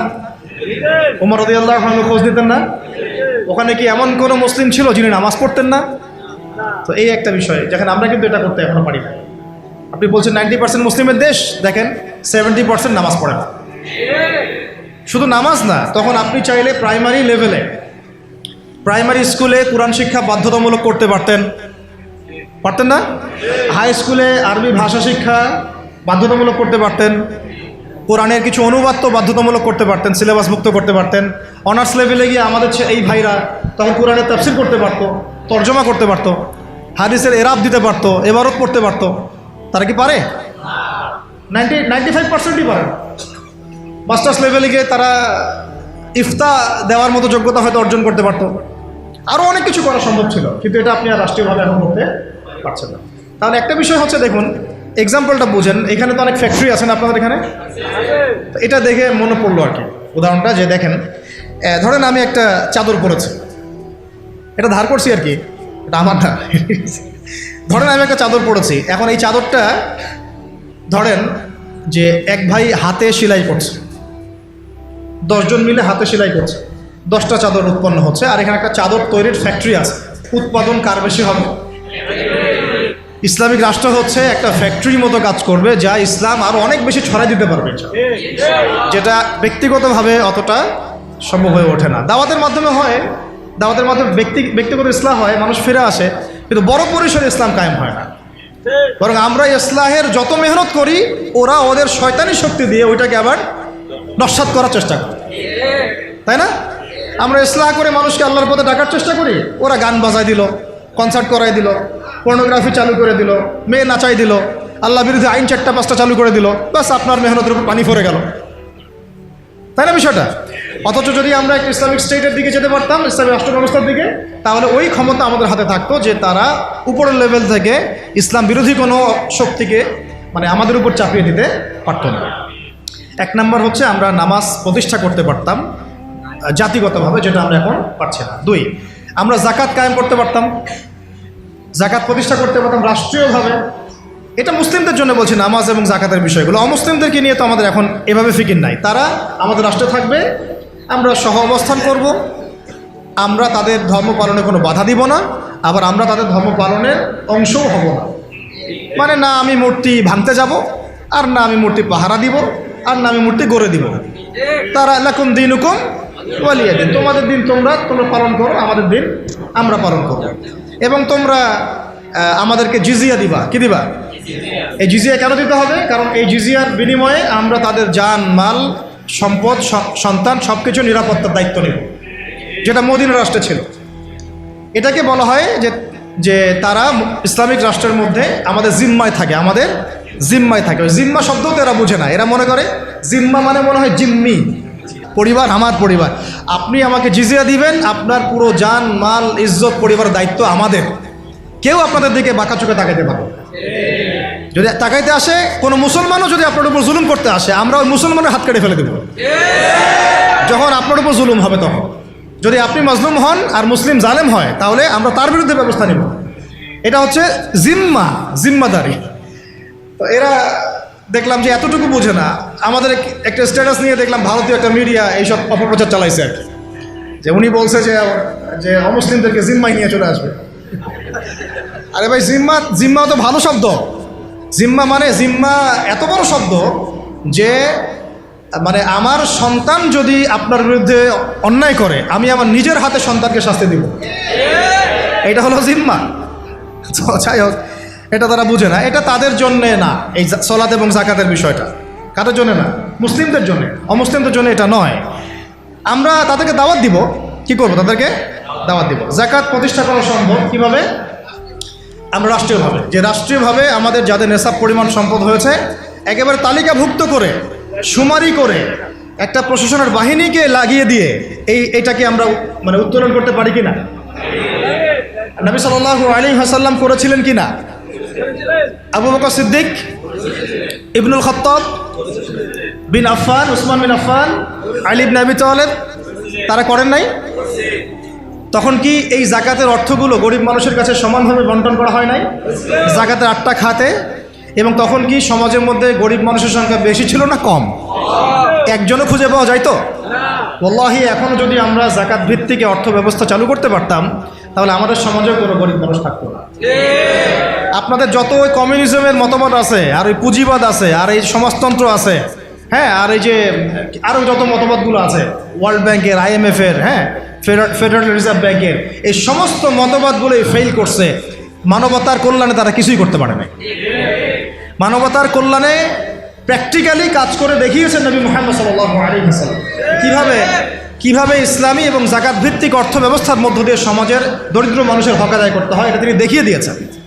আপনারা সেটা কিছুই করতে পারেন, খালি এসব গদবাধা আমাদেরকে ইকোনমিক্সের বই পড়াইছেন। ইকোনমিক্সের কী করছে? বই পড়াইছে। আর ইকোনমিক্সের পড়া এত জরুরি এই যুগে, ইসলামিক ইকোনমিক্স, না হলে যে আমাদেরকে কিভাবে তারা সুদখোর বানাচ্ছে আপনি চিন্তাও করতে পারবেন না। সাম্য তো কায়েম করতে পারেনই নাই, ইনসাফ তো করতে পারেনই নাই, বরং মানুষকে খাইয়েছেন রিবা, সুদ, ঘুষকে জায়েজ করছেন, দুর্নীতি হয়েছে, টাকার মান কমানো বাড়ানো নিয়ে ইনফ্লেশন করেছেন, গরিবের রক্ত চুষে খাইছেন, হ্যাঁ, একটা অংশ দিন দিন ধনী হয়েছেন, বাকি অংশকে গরিব বানাইছেন। মানুষের রক্তচোষা, শ্রমিকদের রক্তচোষা, গরিবদের রক্তচোষা অর্থনীতি দিয়েছেন মানুষকে, এবং এর ফলে মানে বৈশ্বিক জুলুম আপনারা প্রতিষ্ঠা করেছেন এই অর্থনীতি সিস্টেমের মধ্য দিয়ে। এইটা নিয়ে কথা বলতে গেলে আমার 1 ঘন্টা সময় লাগবে, এটা আমি অন্য একদিন বলবো ইনশাল্লাহ। শুধু এই টপিকের উপর কথা বলবো ইনশাল্লাহ, যে বর্তমান অর্থ ব্যবস্থার ধোঁকাবাজি, বর্তমান অর্থ ব্যবস্থার অর্থনৈতিক সিস্টেমের ধোঁকাবাজি আপনি শুনলে আপনার চোখ কপালে চলে যাবে। আসলে যারা কম জানে ওরা ঘুমাইতে পারে শান্তিতে, যারা আসলে জানে তারা ঘুমাইতে পারে, বুঝছেন? আসলে সত্য কথা এটাই। এত ধোঁকাবাজি হয়েছে অর্থনীতির মধ্যে, এমনভাবে গরিব মানুষকে নির্যাতন করা হয়েছে, এমনভাবে ওদের রক্ত চোষা হয়েছে। আল্লাহর কসম করে বলতেছে, বাংলাদেশের বেশিরভাগ মানুষ এটার হদিসই নাই, তারা জানেই না। এবং এর পিছনে আছে ওই পশ্চিমা পরাশক্তি আর ওই ইসরায়েল এবং আমেরিকার শক্তি, এরাই কাজগুলো করছে সারা ওয়ার্ল্ডে। আল্লাহ পাক আমাদেরকে বোঝার তৌফিক দান করেন। এখন এই জাকাত ভিত্তিক অর্থ ব্যবস্থা প্রতিষ্ঠা করা কিন্তু এখন ব্যক্তিগতভাবে সম্ভব নয়। ব্যক্তিগতভাবে সম্ভব, রাষ্ট্রীয়ভাবে যদি রাজনৈতিক ক্ষমতা আমরা যেতে পারতাম ইসলামপন্থীরা, তাহলে এটা সম্ভব ছিল ইনশাআল্লাহ। 3 নাম্বার দেখুন যে আমাদের যে বাজার আছে, বাজার বলতে 2 রকম বাজার, একটা হচ্ছে আঞ্চলিক বাজার, একটা হচ্ছে বিশ্ব বাণিজ্য। এই দুটো বাজারের মধ্যে হারাম আছে না, হারাম পণ্য আছে না, মাপে কম দেওয়ার বিষয় আছে না, সিন্ডিকেট আছে না, থার্ড পার্টির তেলেসমাতি আছে না, এই সমস্ত বিষয়গুলোকে আমরা নিয়ন্ত্রণ করতে পারছি না। কিন্তু ইসলামী অর্থ ব্যবস্থা থাকলে বা ইসলামী বাজার ব্যবস্থা থাকলে, ইসলামিক যদি আমরা কী বল সাম্যের ইকোনমি যদি আমাদের সামনে থাকতো, তাহলে আমরা এই প্রত্যেকটা হারামকে বন্ধ করতে পারতাম ইনশাআল্লাহ। আমরা এই মজুদদারিগুলো বন্ধ করতে পারতাম, আমরা সিন্ডিকেট বন্ধ করতে পারতাম, আমরা এই যে ইনফ্লেশন বন্ধ করতে পারতাম, আমরা এই বাজারের যে জুলুমগুলা, দুর্নীতিগুলো, এগুলো বন্ধ করতে পারতাম। এগুলো কিন্তু আমরা বন্ধ করতে পারছি না, বরং ইনস্ট্যান্ট শাস্তির আওতায় আনা সম্ভব ছিল, আমরা এটা করতে পারছি না শুধুমাত্র ইসলামিক বিধান না থাকার কারণে। আল্লাহ পাক আমাদের বোঝার তৌফিক দান করেন। তারপরে দেখুন 4 নম্বর হচ্ছে আমাদের পুরো অর্থ ব্যবস্থায়, এটা ভালো করে বোঝেন, পুরো অর্থ ব্যবস্থায় ইকোনমিক সিস্টেমের মধ্যে 3টা জিনিস খুব মোটা দাগে আছে। একটা হলো জুলুম, একটা হলো খেয়ানত, একটা হচ্ছে দুর্নীতি। কি বললাম? জুলুম, খেয়ানত, দুর্নীতি। এই 3টা আমরা দূর করতে পারি নাই আমাদের অর্থ ব্যবস্থা থেকে। যদি ইসলামিক অর্থ ব্যবস্থা থাকতো, জাকাত ভিত্তিক, সাদাকা ভিত্তিক, কৃষি ভিত্তিক, শিল্প ভিত্তিক, হালাল বাণিজ্য, আঞ্চলিক এবং বৈশ্বিক, তাহলে দেখতেন ইনশাআল্লাহ সমস্ত জায়গা থেকে জুলুম, তারপরে আপনার এই খেয়ানত এবং এই দুর্নীতি একটাও স্থান পেত না। কারণ এটাতে জনগণকে আমরা তখন আল্লাহর কাছে জবাবদিহি করতে বাধ্য করতাম এবং আল্লাহ পাকের বিধান অনুযায়ী বিচার ফয়সালা করতাম। আল্লাহ পাকের বিধান অনুযায়ী বিচার ফয়সালা করা হতো, তখন তারা এই সাহসটা পেত না।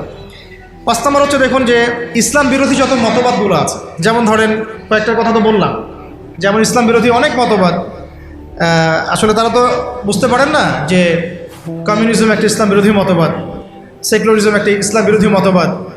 এগুলো তো পলিটিক্যাল, এর বাইরে সামাজিক অনেক ব্যাপার আছে, যেমন ইসলাম বিরোধী বিভিন্ন মতবাদ সংস্কৃতি, কাদিয়ানি মতবাদ ধরেন, তারপরে ইসাই মুসলিমদের ফিতনা, ইসলাম বিরোধী যত মতবাদ, যেমন এই কমিউনিজম বা so-called communism, so-called democracy, so-called secularism, বা এই যে LGBT, তারপরে রিবা, কাদিয়ানি মতবাদ, এনজিওদের সুদের ফিতনা, ইসাই মুসলিমদের ফিতনা, যত ইসলাম বিরোধী মতবাদগুলো আছে এইগুলোকে রাষ্ট্রীয়ভাবেই আস্তে আস্তে আস্তে মিটিয়ে ফেলা সম্ভব ছিল। কিন্তু ইসলামী রাষ্ট্র ব্যবস্থা না থাকলে এটাকে আপনি মেটাতে পারবেন না, বরং তারা সমাজে আধিপত্য বিস্তার করার চেষ্টা করবে এবং তারা ফ্লুয়েন্টলি তাদের মিশনে কাজ করতে শুরু করবে, যেটা আমরা দেখেছি তারা কাজ করছে। কাদিয়ানিদেরকে কেউ ঠেকাচ্ছে কি? না। ইসাই মুসলিমদের ফিতনা কি কেউ ঠেকাতে পারছি? আমরা হয়তো দাওয়াত দিতে পারছি, বুঝাতে পারছি, ওদের এলেমের এগেনস্টে আমরা আমাদের এলেম জাহির করতে পারছি, মোনাজারা হচ্ছে, কিন্তু ওদের উপর কোনো কঠোর ব্যবস্থা কিন্তু আমরা গ্রহণ করতে পারছি না। ওইটা ব্যক্তিগতভাবে সম্ভব হচ্ছে না, কিন্তু রাষ্ট্র থাকলে আমরা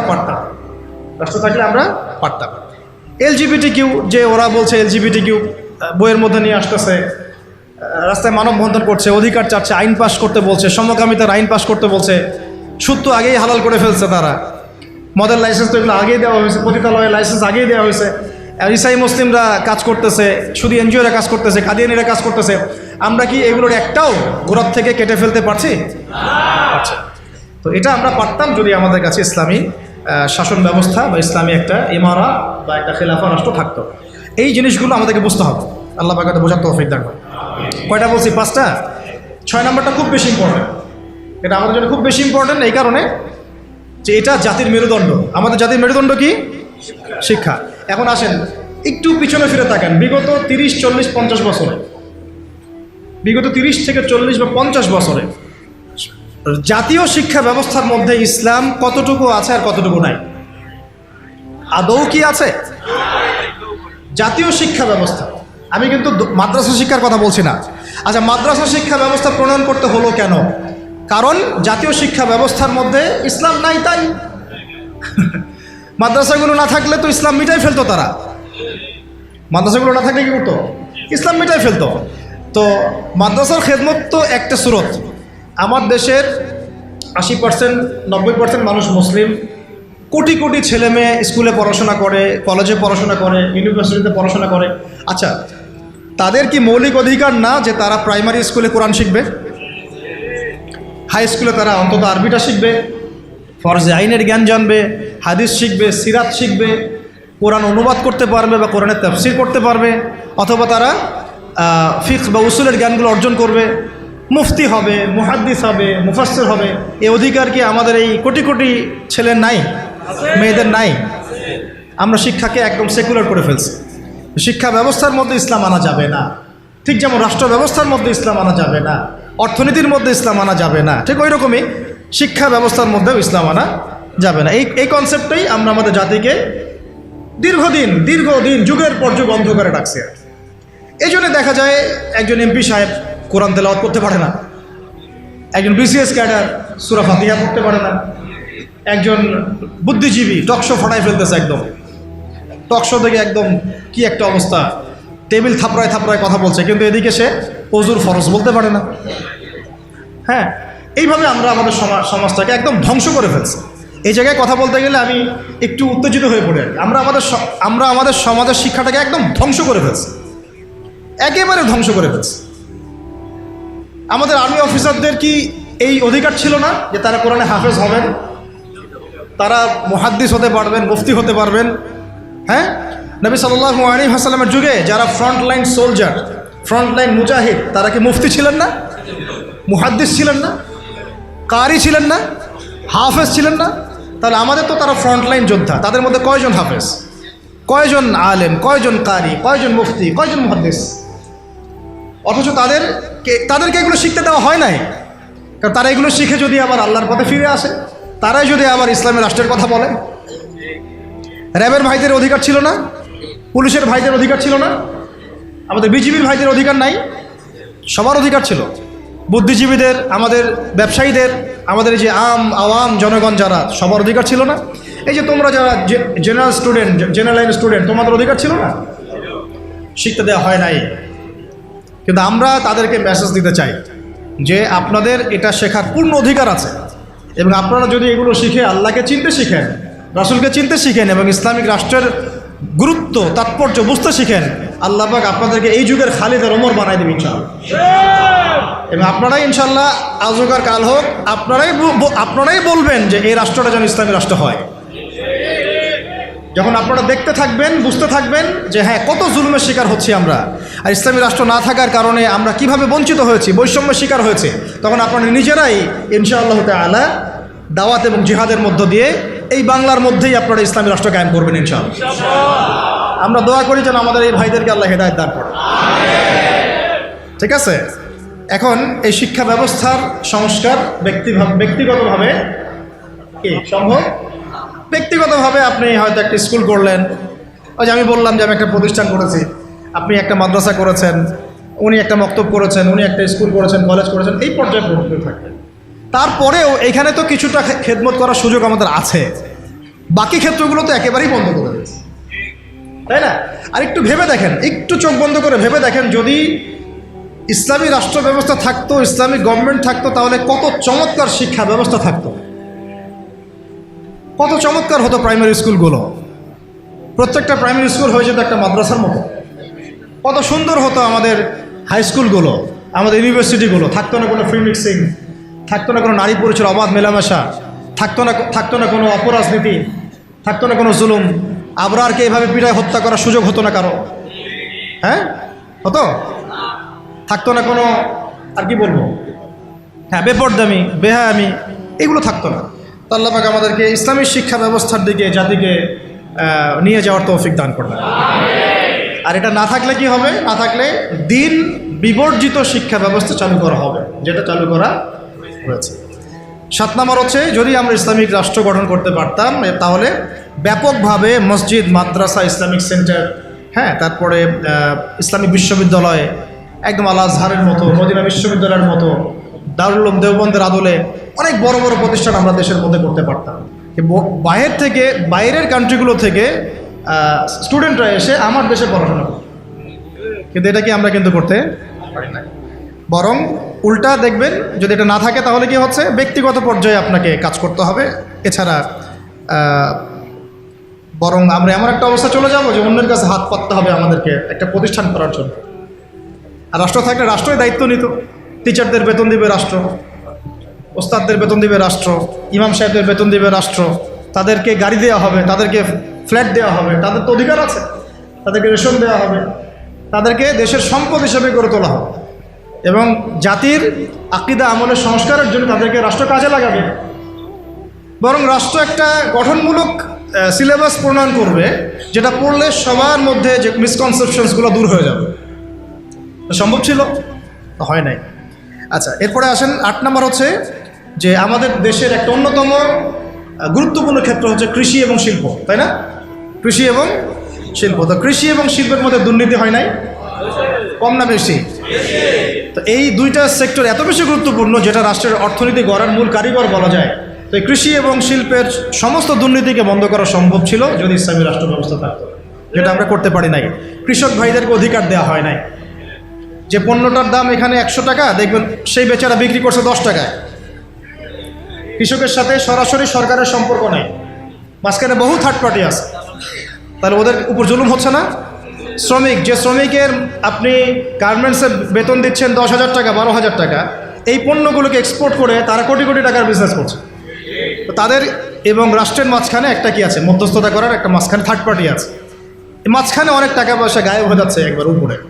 এর উপরে যাচ্ছে না, যাচ্ছে কানাডায়, সুইজারল্যান্ডে, সুইস ব্যাংকে, অমুক জায়গায়, তমুক জায়গায়। হ্যাঁ, তো এই যে গরিবের রক্তচোষা অর্থনীতি, এটা বন্ধ করা যেত যদি আমরা ইসলামী রাষ্ট্র ব্যবস্থা প্রণয়ন করতে পারতাম।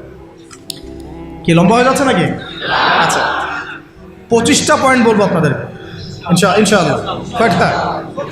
আজকের মতো 25টা, আরও আছে। যখন কিতাব আসবে ইনশাআল্লাহ তখন আরও 50টা 100টাও পাবেন ইনশাআল্লাহ। কয়টা বলছি? 8টা। হ্যাঁ, 8টা না? 8টা। 9 নম্বর লিখেন। 9 নম্বর হচ্ছে যাবতীয় অপসংস্কৃতিকে রুখে দেওয়া সম্ভব ছিল। যেমন স্টার জলসা, জি বাংলা, হ্যাঁ, পরকীয়া শেখানো হয়, জেনা শেখানো হয়, মদ খাওয়া শেখানো হয়, হ্যাঁ, তারপরে ওই যে গুন্ডা মাস্তানি করাকে হিরোর রোল দেওয়া হয়, আর আমাদের ছেলে পেলে ওইটাকে ফলো করে। সমকামিতাকে প্রমোট করা হচ্ছে, এলজিবিটিকে প্রমোট করা হচ্ছে, এখন তো ট্রান্সজেন্ডারকে প্রমোট করা হচ্ছে। এই জিনিসগুলোকে এবং পর্ন সাইটগুলা এগুলোকে বন্ধ করা সম্ভব ছিল রাষ্ট্রীয় উদ্যোগে, কিন্তু আপনি ব্যক্তিগত উদ্যোগে এটা করতে পারবেন না। আচ্ছা, 9 নম্বর হচ্ছে এটা কত, 10 নম্বর হচ্ছে এটা খুব গুরুত্বপূর্ণ, খুবই গুরুত্বপূর্ণ। সেটা হচ্ছে ইসলামী রাষ্ট্র ব্যবস্থা যদি না থাকে, তাহলে এই যে অনলাইন এবং অফলাইনে যত প্রিন্ট এবং ইলেকট্রনিক মিডিয়া আছে, এদের মিথ্যাচার আপনি বন্ধ করতে পারবেন, এদের ইসলাম বিদ্বেষ আপনি বন্ধ করতে পারবেন না, এদের শয়তানি আপনি বন্ধ করতে পারবেন না। ওই প্রথম আলোর সামনে গিয়ে আপনি গরু জবাই করেন না যাই করেন, ওর কিছুই যায় আসবে না, কিছু যায় আসবে না। ছেলে মানুষই হবে একটা, ওর কিছু যায় আসবে? শয়তানের এগুলোতে কিছু যায় আসে নাকি? তো যদি ইসলামী রাষ্ট্র ব্যবস্থা আপনার হাতে থাকতো, তাহলে আপনি আইন প্রণয়ন করে হোক, নীতি নির্ধারণ করে হোক এবং আইনের সুশাসন নিশ্চিত করে হোক, ইসলামের স্বার্থকে সর্বোচ্চ অগ্রাধিকার দিয়ে আপনি এগুলোকে নিয়ন্ত্রণ করতে পারবেন। ইসলামী শাস্তি এগুলাই, ইসলামী শাস্তি এগুলা, দর্রা, বেত্রাঘাত, হাত কেটে ফেলা, কি তাই না, রজম করা। এই জন্যে এই ভয়ে তো বহু মানুষ চায় না যে ইসলামী রাষ্ট্র হোক। বহু মানুষ এই কারণে ইসলামী রাষ্ট্র চায় না যে ইসলামী রাষ্ট্র ব্যবস্থা আসলে পরে তাদের ব্যক্তি জীবনের গুনাহ তারা করতে পারবে না। কারণ ব্যক্তি জীবনে জেনা করে, ও তো চাবে না ইসলামী রাষ্ট্র আসুক। ব্যক্তি জীবনে মদ খায়, ও তো চাইবে না যে মদ, আরে বাপরে বাপ, ইসলামী রাষ্ট্র আসলে তো 80টা বেত্রাঘাত করবে আমাকে, তাই না? ইসলামী রাষ্ট্র আসলে তো পরকীয়া করতে পারবে না। তখন তো আপনি ধরেন যে এই খোলামেলা এবং উন্মুক্ত কনসার্ট আপনি করতে পারবেন না। আপনি শুনলে বাসায় শুনবেন, ব্যক্তিগতভাবে পাপ করবেন, জনগণকে পাপি করতে পারবেন না, তাই না? ইসলামী রাষ্ট্র আসলে অনেক সমস্যা আছে আবার, ওই সমস্যাগুলোর কারণে তারা আবার চায় না ইসলামী রাষ্ট্র আসুক। তো যাই হোক, চাক আর না চাক, একটা কথা বলে দেই, অনলাইনে দিয়ে দিব আমরা এগুলা, মানে কেউ চাক আর না চাক, কেউ চাক বা নাই বা চাক, আজ হোক আর কাল হোক, এই বাংলাদেশের বুকে ইসলামী রাষ্ট্র কায়েম হবেই হবে ইনশাআল্লাহ। কেউ এটাকে বদলাইতে পারবে না। কেন পারবে না বলেন, কেন পারবে না?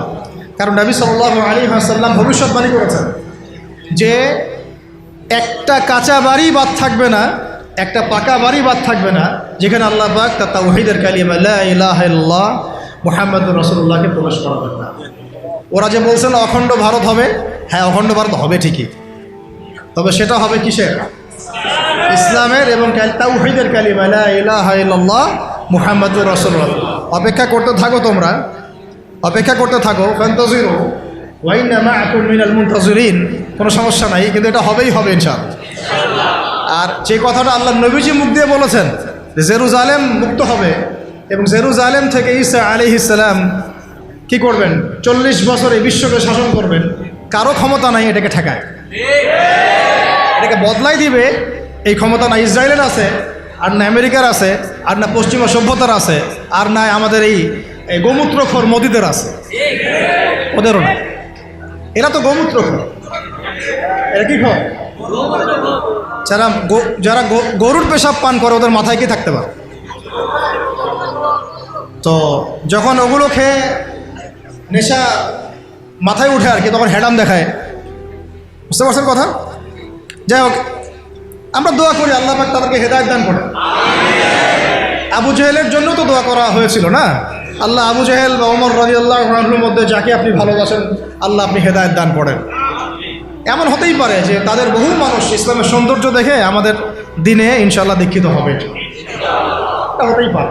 বিইজ্জে আজিজ আও যুল্লি যালিল, একটা হাদিসে আছে যে সম্মানের ঘরে সম্মানের সাথে ঢুকবে, অসম্মানের ঘরে একেবারে অপদস্থ করে ইসলাম ঢুকবে ইনশাআল্লাহ।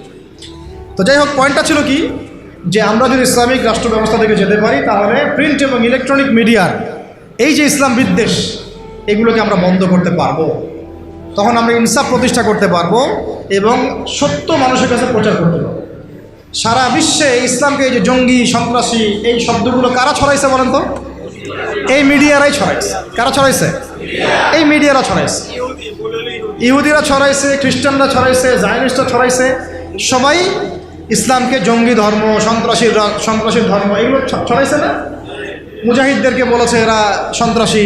এখন পর্যন্ত হামাসের ভাইদেরকে তারা বলে সন্ত্রাসী। আর এই জালেম ইসরায়েলকে তারা বলে কি বলে?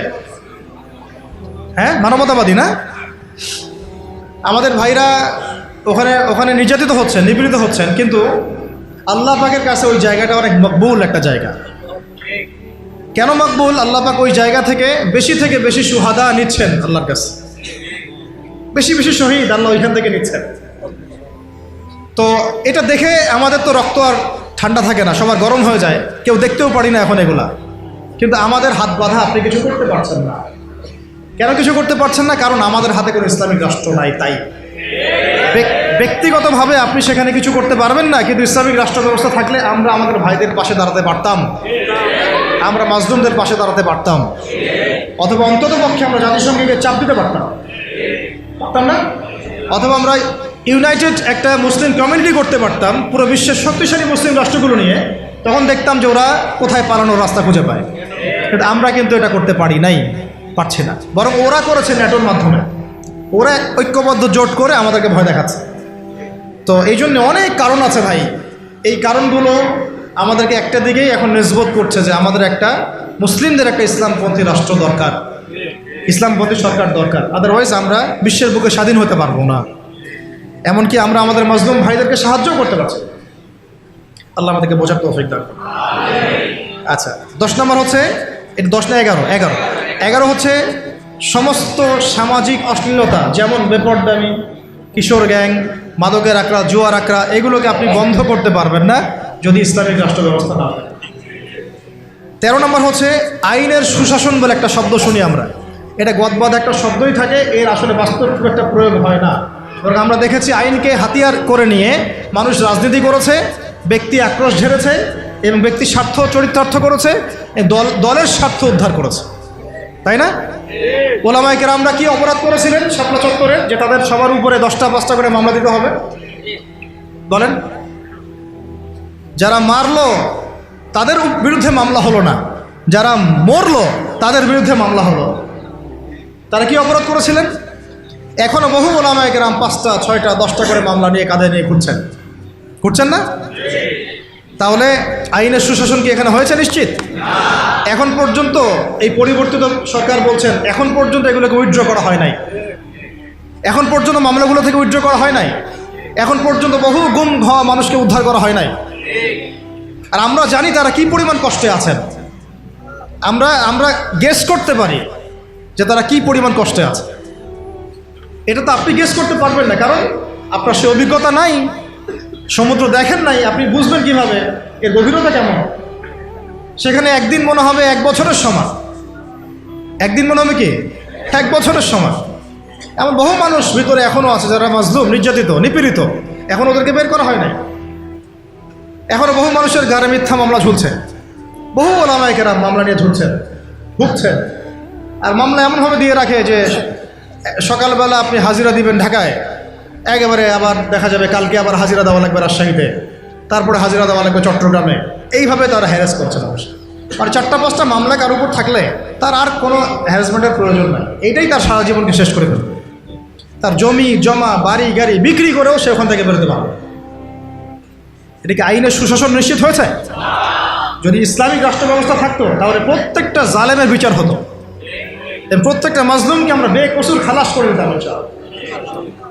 এবং এখানে তাওহীদপন্থী সৎ এবং যোগ্য আইনজীবীদেরকে আমরা রাখতে পারতাম না? শুধু তাই না, এই যে ব্রিটিশ আইন চলতেছে, ব্রিটিশ আইন, এই ব্রিটিশ আইনের যে ফাঁকফোকর, নোংরামি, তাগুতি সিস্টেম, এগুলোকে পরিবর্তন করে আমরা আল্লাহর শরিয়া আইন বাস্তবায়ন করতে পারতাম। আচ্ছা, 13 নম্বর হচ্ছে খুব জরুরি পয়েন্ট, সমস্ত অপরাধের বিচার এবং আইনের যে সুশাসন এটা নিশ্চিত করা সম্ভব, সমস্ত অপরাধগুলোর বিচার করা সম্ভব ইনসাফের সাথে, শরিয়া আইনের সাথে এবং আল্লাহর বিধানের অনুকূলে, যেটা ইসলামিক স্টেট না থাকলে কখনোই সম্ভব নয়। একটা জেনার ঘটনা ঘটেছে নবী সাল্লাল্লাহু আলাইহি ওয়াসাল্লামের যুগে, তিনি কি বিচার করেন নাই? চুরি হয়েছে, তিনি কি বিচার করেন নাই? মদপান হয়েছে, তিনি কি বিচার করেন নাই? তিনি কোন উৎস থেকে আইন নিয়ে বিচার করেছেন?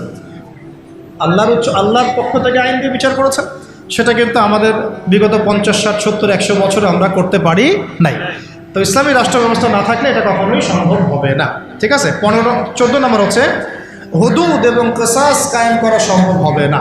কি বললাম? হুদুদ এবং কিসাস কায়েম করা সম্ভব হবে না যদি ইসলামী রাষ্ট্র ব্যবস্থা না থাকে। যদি থাকে তাহলে আপনি হুদুদ কায়েম করতে পারবেন, কিসাসও কায়েম করতে পারবেন। কিসাস কি? হত্যার বদলে হত্যা, খুনের বদলে খুন।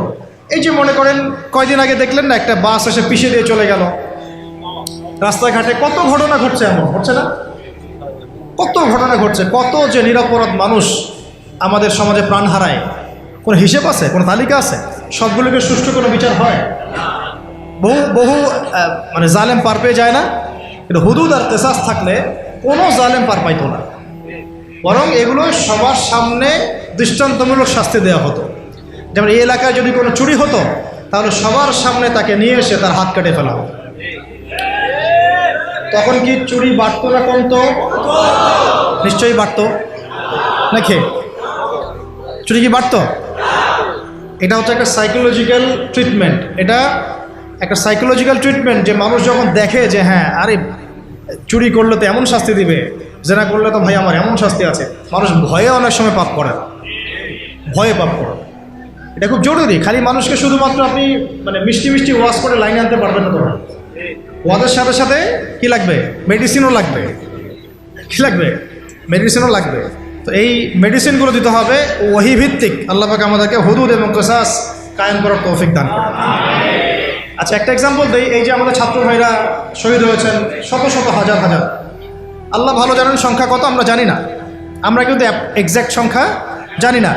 বহু ভাই পঙ্গু হয়ে হাসপাতালে পড়ে আছেন। তাদের খুনের বিচার করা দরকার ছিল কি না? কতগুলো হয়েছে?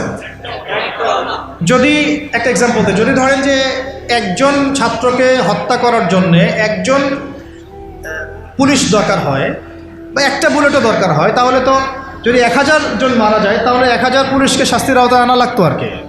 1000 পুলিশ কি গ্রেফতার হয়েছে? হ্যাঁ, তাদেরকে আদেশদাতারা কি সবাই গ্রেফতার হয়েছে?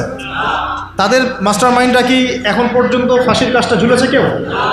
তো এই যে ইসলামী হুদুদ এবং কিসাস থাকলে এতদিন পর্যন্ত সবার আগে যে কাজটা হতো, এটা যদি তথাকথিত এই যে ডেমোক্রেটিক বিপ্লব না হয়ে যদি এটা হতো ইসলামিক কোনো রেভলিউশন, তাহলে সবার আগে বিচার হতো খুনের, হত্যার বিচার হতো। সবার আগে এই কাতিলদের কিসাস করা হতো। কিন্তু এটা কিন্তু হয় নাই, বিকজ এটা ইসলামিক মুভমেন্ট হয় নাই, এটা ইসলামিক কোনো রেভলিউশন হয় নাই। যাই হোক, যা হয়েছে হয়েছে, যা হয়েছে হয়েছে। এখন আমরা চেষ্টা করব যেন জালেম আবার ফিরে না আসে এবং মাজলুম যেন কখনো আবার নির্যাতিত না হয়, আর আস্তে আস্তে যেন আমরা ইসলামিক রাষ্ট্র ব্যবস্থা দিকে যেতে পারি। কারণ আমরা জানি যে একদিনে আমরা যেতে পারবো না। একদিনে কি পারবো? আলোচনাগুলো তো ওঠা উচিত, সবার জানা উচিত, সচেতনতা তৈরি করা উচিত। আজ হোক আর কাল হোক ইনশাল্লাহ হবেই হবে ইনশাল্লাহ। এটা হলো আপনার কত নম্বর বললাম? 13 নম্বর। 14 নম্বর। 15 নম্বর হচ্ছে, এটা খুব জরুরি পয়েন্ট। প্রত্যেকটা ডিপার্টমেন্টে, হোক প্রশাসন, হোক ব্যাংকিং সিস্টেম, হোক ইকোনমিক্স, হোক রাজনীতিবিদদের মধ্যে, হোক আপনার প্রিন্ট মিডিয়া, ইলেকট্রনিক মিডিয়ায়, প্রতিটা ডিপার্টমেন্টে যত ভারতীয় দালাল আছে, বিজাতীয় দালাল আছে, বিজাতীয় দোসর আছে, এদেরকে আপনি চিহ্নিত করে শাস্তির আওতায় আনতে পারবেন না যদি আপনি ইসলামিক রাষ্ট্র ব্যবস্থার দিকে না যান। যতই চেষ্টা করেন ফাঁকফোকর দিয়ে তারা বের হয়ে যাবে। ইসলামিক রাষ্ট্র ব্যবস্থার মধ্যে নাই তো তারা এখানে ফাঁকফোকর খুঁজবে, পেয়েও যাবে, পার পেয়েও যেতে পারে। যেমনটা বিগত সময় হয়েছে না? বিগত সময় তো অনেক অপরাধী পার পেয়ে যায় নাই, গিয়েছে। সবার কি বিচার হয়েছে? হয় নাই। আল্লাহ পাক আমাদেরকে বোঝার তৌফিক দান করে না। 16 নম্বর হচ্ছে, এটা যদি একবার বলেছি আবার রিপিট হচ্ছে, যে গরিব মানুষের অধিকার নিশ্চিত করা যাবে। গরিবের অধিকার নিশ্চিত করা যাবে ইনশাআল্লাহ। শুধু গরিব না, জন্তু জানোয়ারের অধিকার পর্যন্ত নিশ্চিত করা যাবে ইনশাআল্লাহ। পশু পাখি জন্তু জানোয়ারের অধিকার পর্যন্ত নিশ্চিত করা যাবে ইনশাআল্লাহ। ওমর রাদিয়াল্লাহু আনহু বলতেন যে আমি ভয় পাই যে আমার রাষ্ট্রে বা আমার রাজ্যে যদি ওই ইরাকের, সুদূর ইরাকের ফোরাত নদীর তীরে কোনো ছাগলের বাচ্চাও যদি না খেয়ে মারা যায়, আমি ভয় পাই যে আল্লাহ পাক সেই জন্যও আমাকে জবাবদিহি করাবেন। এটা ছিল ইসলামী খেলাফা। এটা ছিল কি? ইসলামী খেলাফা।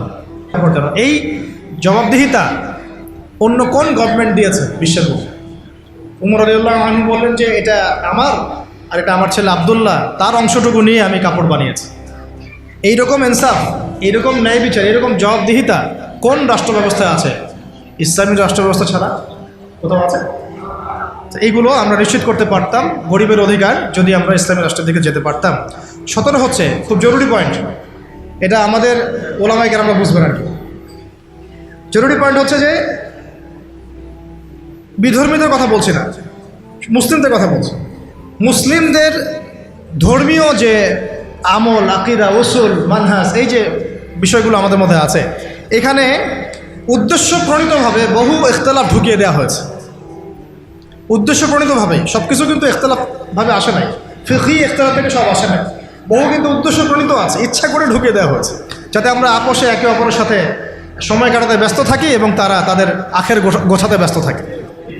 ঠিক আছে? হ্যাঁ, জি, আমাদেরকে লাগিয়ে রেখে তারা তাদের মিশন সফল করবে।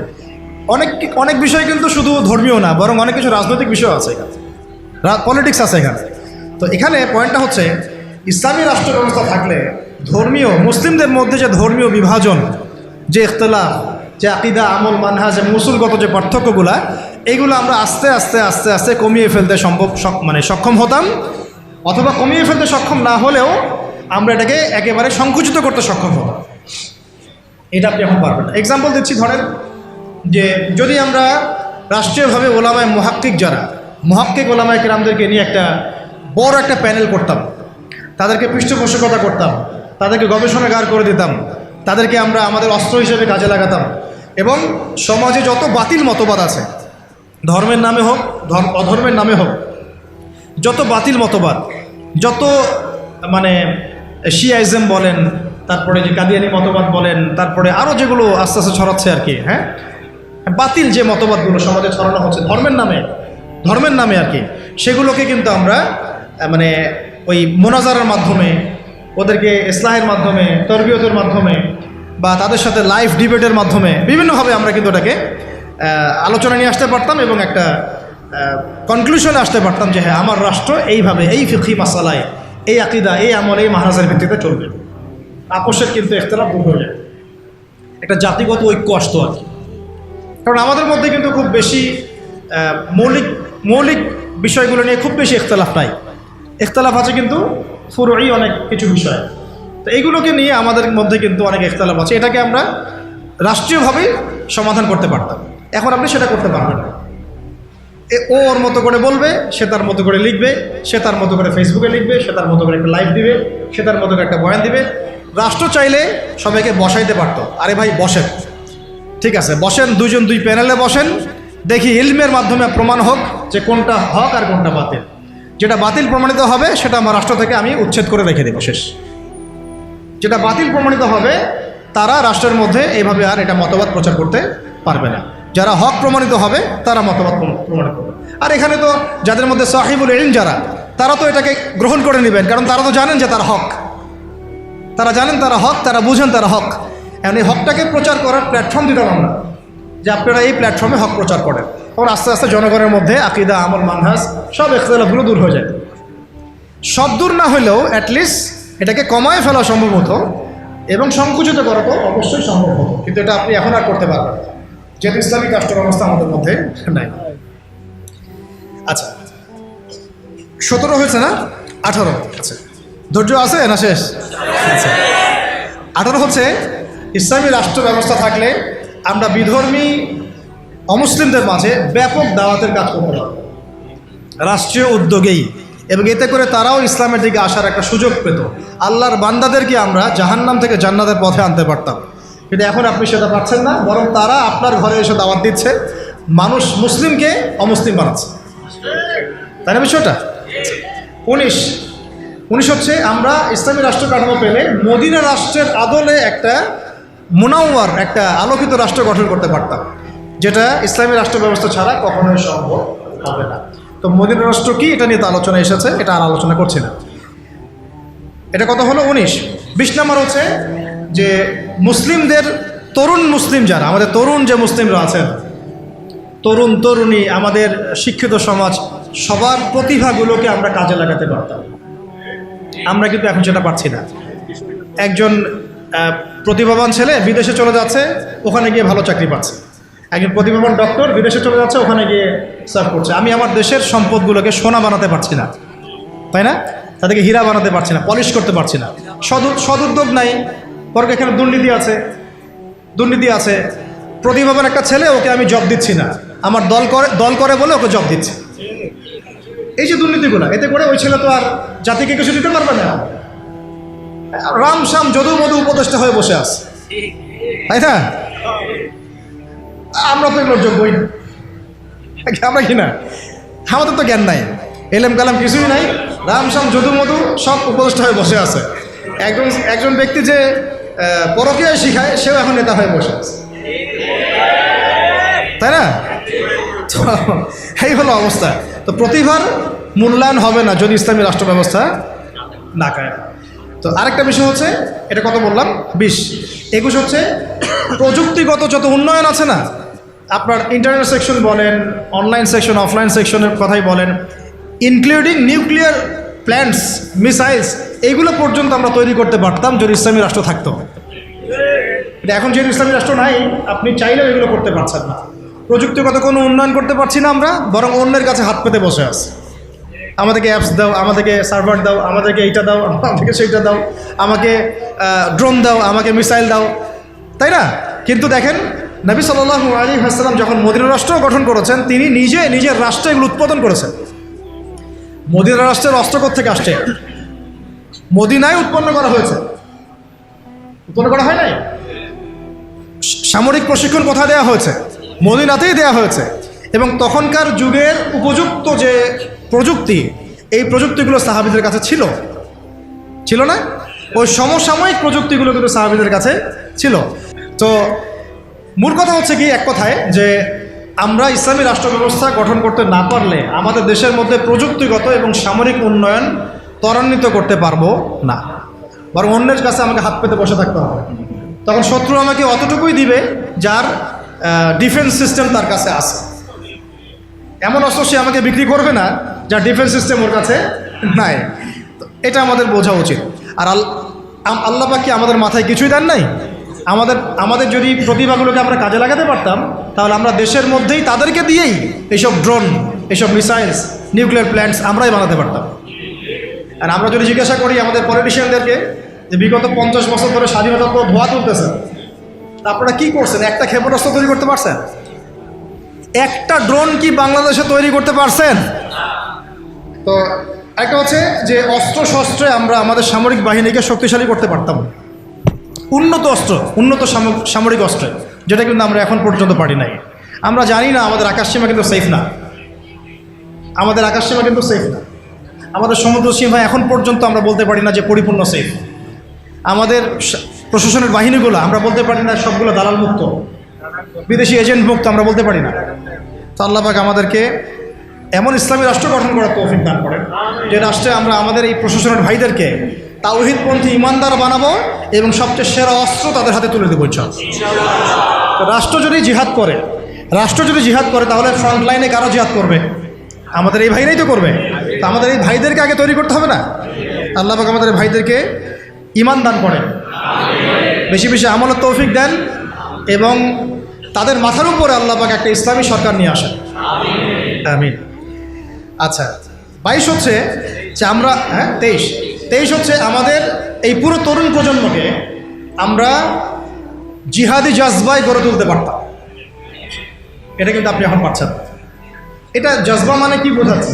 জজবা মানে কি আপনি শুধু আবেগে ভেসে পড়বেন এমন বোঝাচ্ছি না, বরং আমাদের জেনারেশন রেডি, তার আল্লাহর জন্য সবসময় জীবন দেওয়ার জন্য প্রস্তুত।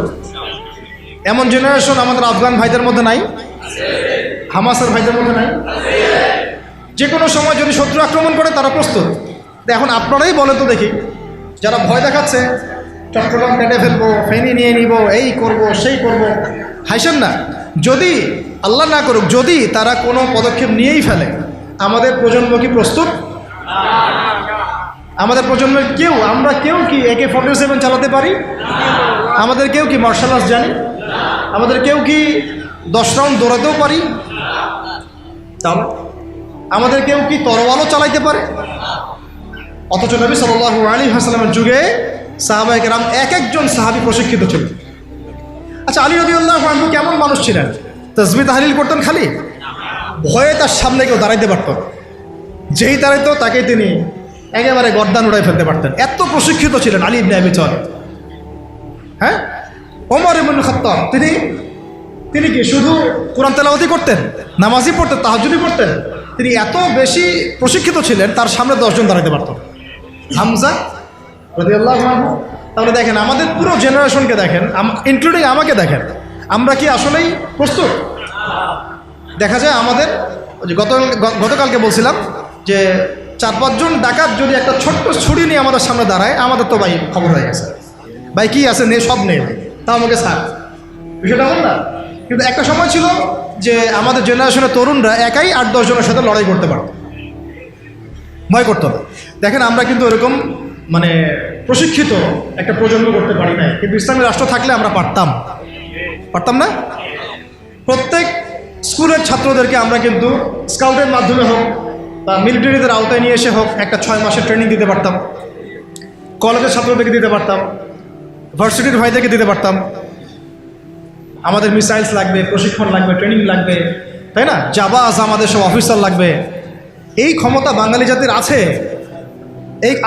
এই ক্ষমতা আমাদের আছে, আমাদের আর্মি ভাইদের আছে, আমাদের বিজিবি ভাইদের মধ্যে আছে, ওই কলিজা তাদের আছে ঠিকই। কিন্তু রাষ্ট্রীয় ইসলামী রাষ্ট্র না থাকার কারণে, রাষ্ট্রীয় পৃষ্ঠপোষকতা না থাকার কারণে এবং রাষ্ট্রীয় চাপ তাদের উপর থাকার কারণে তারা তাদের প্রতিভার বিকাশ ঘটাতে পারে নাই। আমি চ্যালেঞ্জ করতেছি, আপনি বিএসএফ, এই যে ভারতের বিএসএফের 100 জনকে লাগান বর্ডারে, আমাদের বিজিবির 20টা ভাইকে লাগান, ওরা পারবে না ইনশাল্লাহ। যদি ক্ষেপণাস্ত্র না নিক্ষেপ করে ওরা পারবে না, যদি আসমান থেকে বিমানে ওরা যদি ফায়ার না করে তাহলে ওরা পারবে না, মাঠে ওরা আমাদের 20 জন বিজিবির ভাইদের সাথে পারবে না ইনশাল্লাহ। পারবে না, আমি বলছি, গ্যারান্টি দিচ্ছি পারবে না ইনশাল্লাহ, দেখে নিয়ে। কিন্তু ওরা আমাদের উপরে মানে চড়াও হচ্ছে কিসের ভিত্তিতে? আমাদের আওয়ামদের মধ্যে প্রশিক্ষণটা নাই এবং আমাদের মধ্যে ওই প্রযুক্তি নাই, আমাদের মধ্যে ওই পরিমাণ অস্ত্রশস্ত্র নাই, এই জন্য তারা এই দাপটটা দেখাচ্ছে। কিন্তু আমাদের আর্মি অফিসাররা, আমাদের এই বিজিবির ভাইরা, নৌবাহিনীর ভাইরা, আমাদের এই আপনার বিমান বাহিনীর ভাইরা, তারা অনেক অনেক বেশি প্রশিক্ষিত। কিন্তু আমরা তাদেরকে ওইভাবে ইমানের চর্চায় নিয়ে এসে আল্লাহর রাহে জীবন বিসর্জনের মানসিকতা তৈরি করতে পারি না। আল্লাহ পাক আমাদেরকে বোঝার তৌফিক দান করুন। তো এটা আমাদের শুধু তাদের জন্য না, আমাদের পুরো এই তরুণ সমাজ সবাইকেই এই প্রশিক্ষণগুলোর আওতায় নিয়ে আসা উচিত। কিন্তু এটা আপনি এখন পারছেন না। যদি ইসলামী রাষ্ট্র ব্যবস্থা হয় কখনো, তাহলে ইনশাআল্লাহ পারবেন ইনশাআল্লাহ। ঠিক আছে, আল্লাহ পাক আমাদেরকে বোঝার তৌফিক দান করুন। 24 হয়ে গেছে, 23, হ্যাঁ 24 হচ্ছে যে আমরা যদি একটা ইসলামিক রাষ্ট্র পর্যায় পর্যন্ত যেতে পারি তাহলে কি হবে? তাহলে আমরা পুরো মানে বিশ্বের বড় বড় যে ইসলামিক রাষ্ট্রগুলো আছে, যেমন ধরেন যে মালয়েশিয়া, তারপরে ধরেন যে সৌদি আরবিয়া বা কাতার বা তুরস্ক বা আফগানিস্তান, পাকিস্তান বা আরও বড় বড় যে রাষ্ট্র, ইরান, যে রাষ্ট্রগুলো মানে কম বেশি ইসলামের সাথে সম্পৃক্ত, একটা ঐক্যবদ্ধ জোট আমরা গঠন করতে পারতাম, ন্যাটোর চেয়েও শক্তিশালী। তখন কিন্তু আমরা ওদেরকে চোখ রাঙাতে পারতাম। এটা আল্লাহ পাক করতে বলেছেন আমাদেরকে সূরা আনফালের মধ্যে, কিন্তু আমরা সেটা করি নাই। আল্লাহ বলেছেন যে কাফেররা জোটবদ্ধ হচ্ছে, তোমরাও যদি জোটবদ্ধ না হও তাহলে দুনিয়ার মধ্যে ফাসাদ সৃষ্টি হবে। হয়েছে, এটা ইসলামী রাষ্ট্র ছাড়া সম্ভব না। একা একা তো আপনি এটা করতে পারবেন। তারপরে আমরা আমাদের মজলুম ভাইদের পাশে থাকতে পারতাম, তাদেরকে হেল্প করতে পারতাম। তখন আমরা ওই ঐক্যবদ্ধ জোট মিলে, শক্তি মিলে আমরা কিন্তু ইসরায়েলের বিরুদ্ধে কথা বলতে পারতাম না? আমাদের গাজায় আমাদের মজলুম ভাই বোনদের পাশে দাঁড়াতে পারতাম। এখন তো সবাই বিক্ষিপ্ত, ওরা আমাদের সবাইকে একা একা বাগে পাইছে, আর কি একা বাগে পাইছে। ওই 3 ভাইয়ের মতো ঘটনা হয়েছে। হ্যাঁ, 3 ভাইকে একজন হত্যা করতে চায়, তো প্রথমে এক ভাইকে গিয়ে বুঝাইছে যে আরে তোর ওই 2 ভাই তো তোকে দেখতে পারে না, ওদের সাথে চলিস না, তুই আমাদের সাথে থাক। হ্যাঁ, এভাবে বুঝে ওকে আলাদা করে ওকে প্রথমে জবাই করছে। ওর 2 ভাইকে বোঝাচ্ছে, আরে ওকে জবাই করছে তো ঠিক আছে, ও অপরাধ করছে তাই করছে, তুই তো ওর অপরাধ করিস নাই, তোকে করবো না, তুই আমার সাথে থাক। সে তার সাথে থাকা শুরু করছে, পরে ওকেও জবাই করছে। শেষমেশ ওই যে ফাঁকা একজন ছিল, ওকেও জবাই করছে। ওরা এই পলিসিতে গেছে। আল্লাহ পাক আমাদেরকে বৈশ্বিক ইসলামী জোট গঠন করার তৌফিক দান করুন। আর শেষটা হচ্ছে যে ইসলামী রাষ্ট্র ব্যবস্থা যদি না থাকে তাহলে আমরা সত্যিকারের চূড়ান্ত স্বাধীনতা বলতে যা বোঝায় তার স্বাদ আমরা কখনোই আস্বাদন করতে পারি। চূড়ান্ত স্বাধীনতা মানে কি? যে আমি শুধু এক আল্লাহর দাসত্ব করব, আল্লাহ ছাড়া অন্য কাউকে ভয় করি না, অন্য কোনো পরাশক্তির দাসত্ব করি না। এক আল্লাহর দাসত্বে পুরো জাতি মিলে আমরা স্বতন্ত্র স্বাধীন। এই স্বাধীনতার স্বাদ আমরা আস্বাদন করতে পারবো না যদি একটা ইসলামী রাষ্ট্র ব্যবস্থা না আসে। আল্লাহ পাক আমাদের সবাইকে চূড়ান্ত স্বাধীনতা অর্জন করার তৌফিক দান করুন। এখন এখানে একটা কথা মিস হয়ে গেছে, যেটা গতদিন মিস হয়ে গেছিল, মনে পড়ছে বলে দিই। ইসলামী রাষ্ট্র ব্যবস্থার আরেকটা মূল বিষয় আছে যে কোনো মহিলা নেত্রী আবার আমির হইতে পারবে না। কি হইতে পারবে না? কোনো মহিলা নেত্রী আমির হইতে পারবে না। আর রাষ্ট্র চলবে সুরাভিত্তিক। কিভাবে চলবে? সুরাভিত্তিক। তো মাশওয়ারা দিতে পারে, হয়তো মাশওয়ারা দিতে পারে, কিন্তু আমির হইতে পারবে না। নবী সাল্লাল্লাহু আলাইহি ওয়াসাল্লাম তার স্ত্রীদের মাশওয়ারা নিয়েছেন, কিন্তু আমির হতে পারবে না। এটা তো আমাদের এখন এক্স এবং ওয়াই উভয় দলেরই তো আমির হচ্ছেন নারী নেত্রী, নাকি? তাই না? নারী ছাড়া আর কিছুই খুঁজে পাই না। ঠিক আছে, হ্যাঁ, নারী উপদেষ্টাও আছে। নারী নেতৃত্ব ইসলামে জায়েজ নাই। নারীদেরকে ওই কাজের জন্য আল্লাহ পাক সৃষ্টি করেন নাই। ঠিক আছে, আল্লাহ পাক আমাদেরকে বোঝার তৌফিক দান করুন। আমেরিকা কখনো নারী নেতৃত্ব নিয়ে আসে না, ইসরায়েল আনে না, পশ্চিমারা আনে না, আর আমাদেরকে শেখায় নারী অধিকার। ওরা আমাদেরকে শেখায় নারী অধিকার। আচ্ছা, শেষ কথা হচ্ছে ভাই, লাস্ট পয়েন্ট, এটা হচ্ছে লাস্ট পয়েন্ট। এখন এই যে এত আলোচনা করলাম, এখন এই গন্তব্যে যেতে হলে আমাদের কিছু করণীয় আছে কিনা? আচ্ছা, এখন এখানে কয়েকটা পয়েন্ট লিখে আনছিলাম যে এখন আমরা তো বুঝলাম এর এহমিয়ত কি, গুরুত্ব কি, না থাকার কুফল কি। আমরা চাই যে আমরা ইসলামী রাষ্ট্রের দিকে যাই, চাই কি না? আমাদের করণীয় হচ্ছে 1 নাম্বার ভাই, 1 নাম্বার ইলম অর্জন করা। কি করা?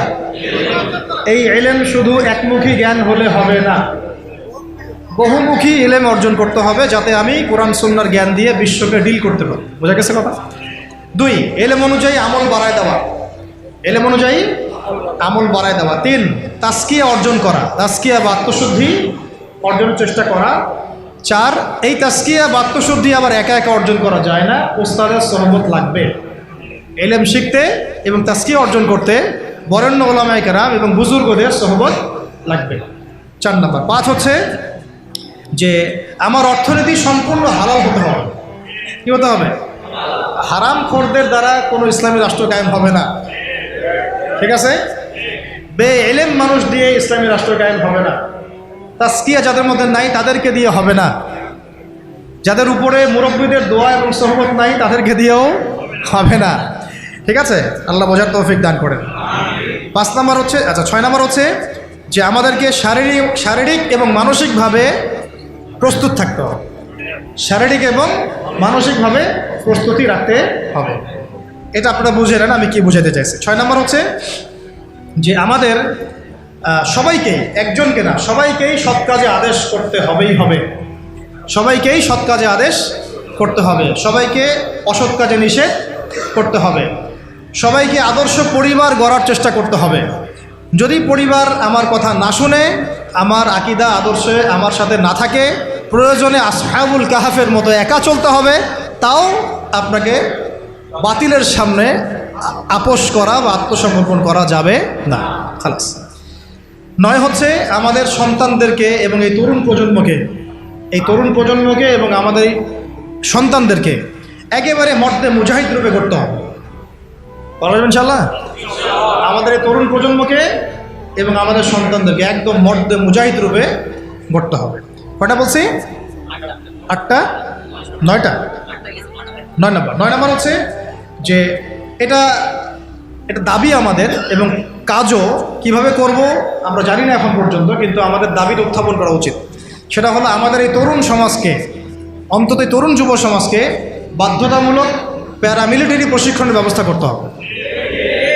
এটা ছাড়া আমরা কিন্তু প্রস্তুতি গ্রহণ করতে পারব। ঠিক আছে, আল্লাহ পাক আমাদেরকে বোঝার তৌফিক দান করুন। তারপরে প্রত্যেকটা ডিপার্টমেন্ট থেকে ভারতীয় সমস্ত দালালদেরকে দূর করতে হবে, এবং যত বিজাতীয় দালাল আমাদের দেশে আছে, যারা বাংলাদেশকে আমেরিকা বানাতে চায়, বাংলাদেশকে ভারত বানাতে চায়, হ্যাঁ, বাংলাদেশকে নিয়ে ষড়যন্ত্র করে, এরা যে বা যারাই হোক এদেরকে কোনো স্থান দেওয়া যাবে না। ঠিক আছে। 10 নম্বর হচ্ছে যে সবসময় আল্লাহ রাব্বুল আলামিনের পথে নিজের জান, মাল, সময়, শ্রমকে বিলায় দেওয়ার মানসিকতা রাখতে হবে।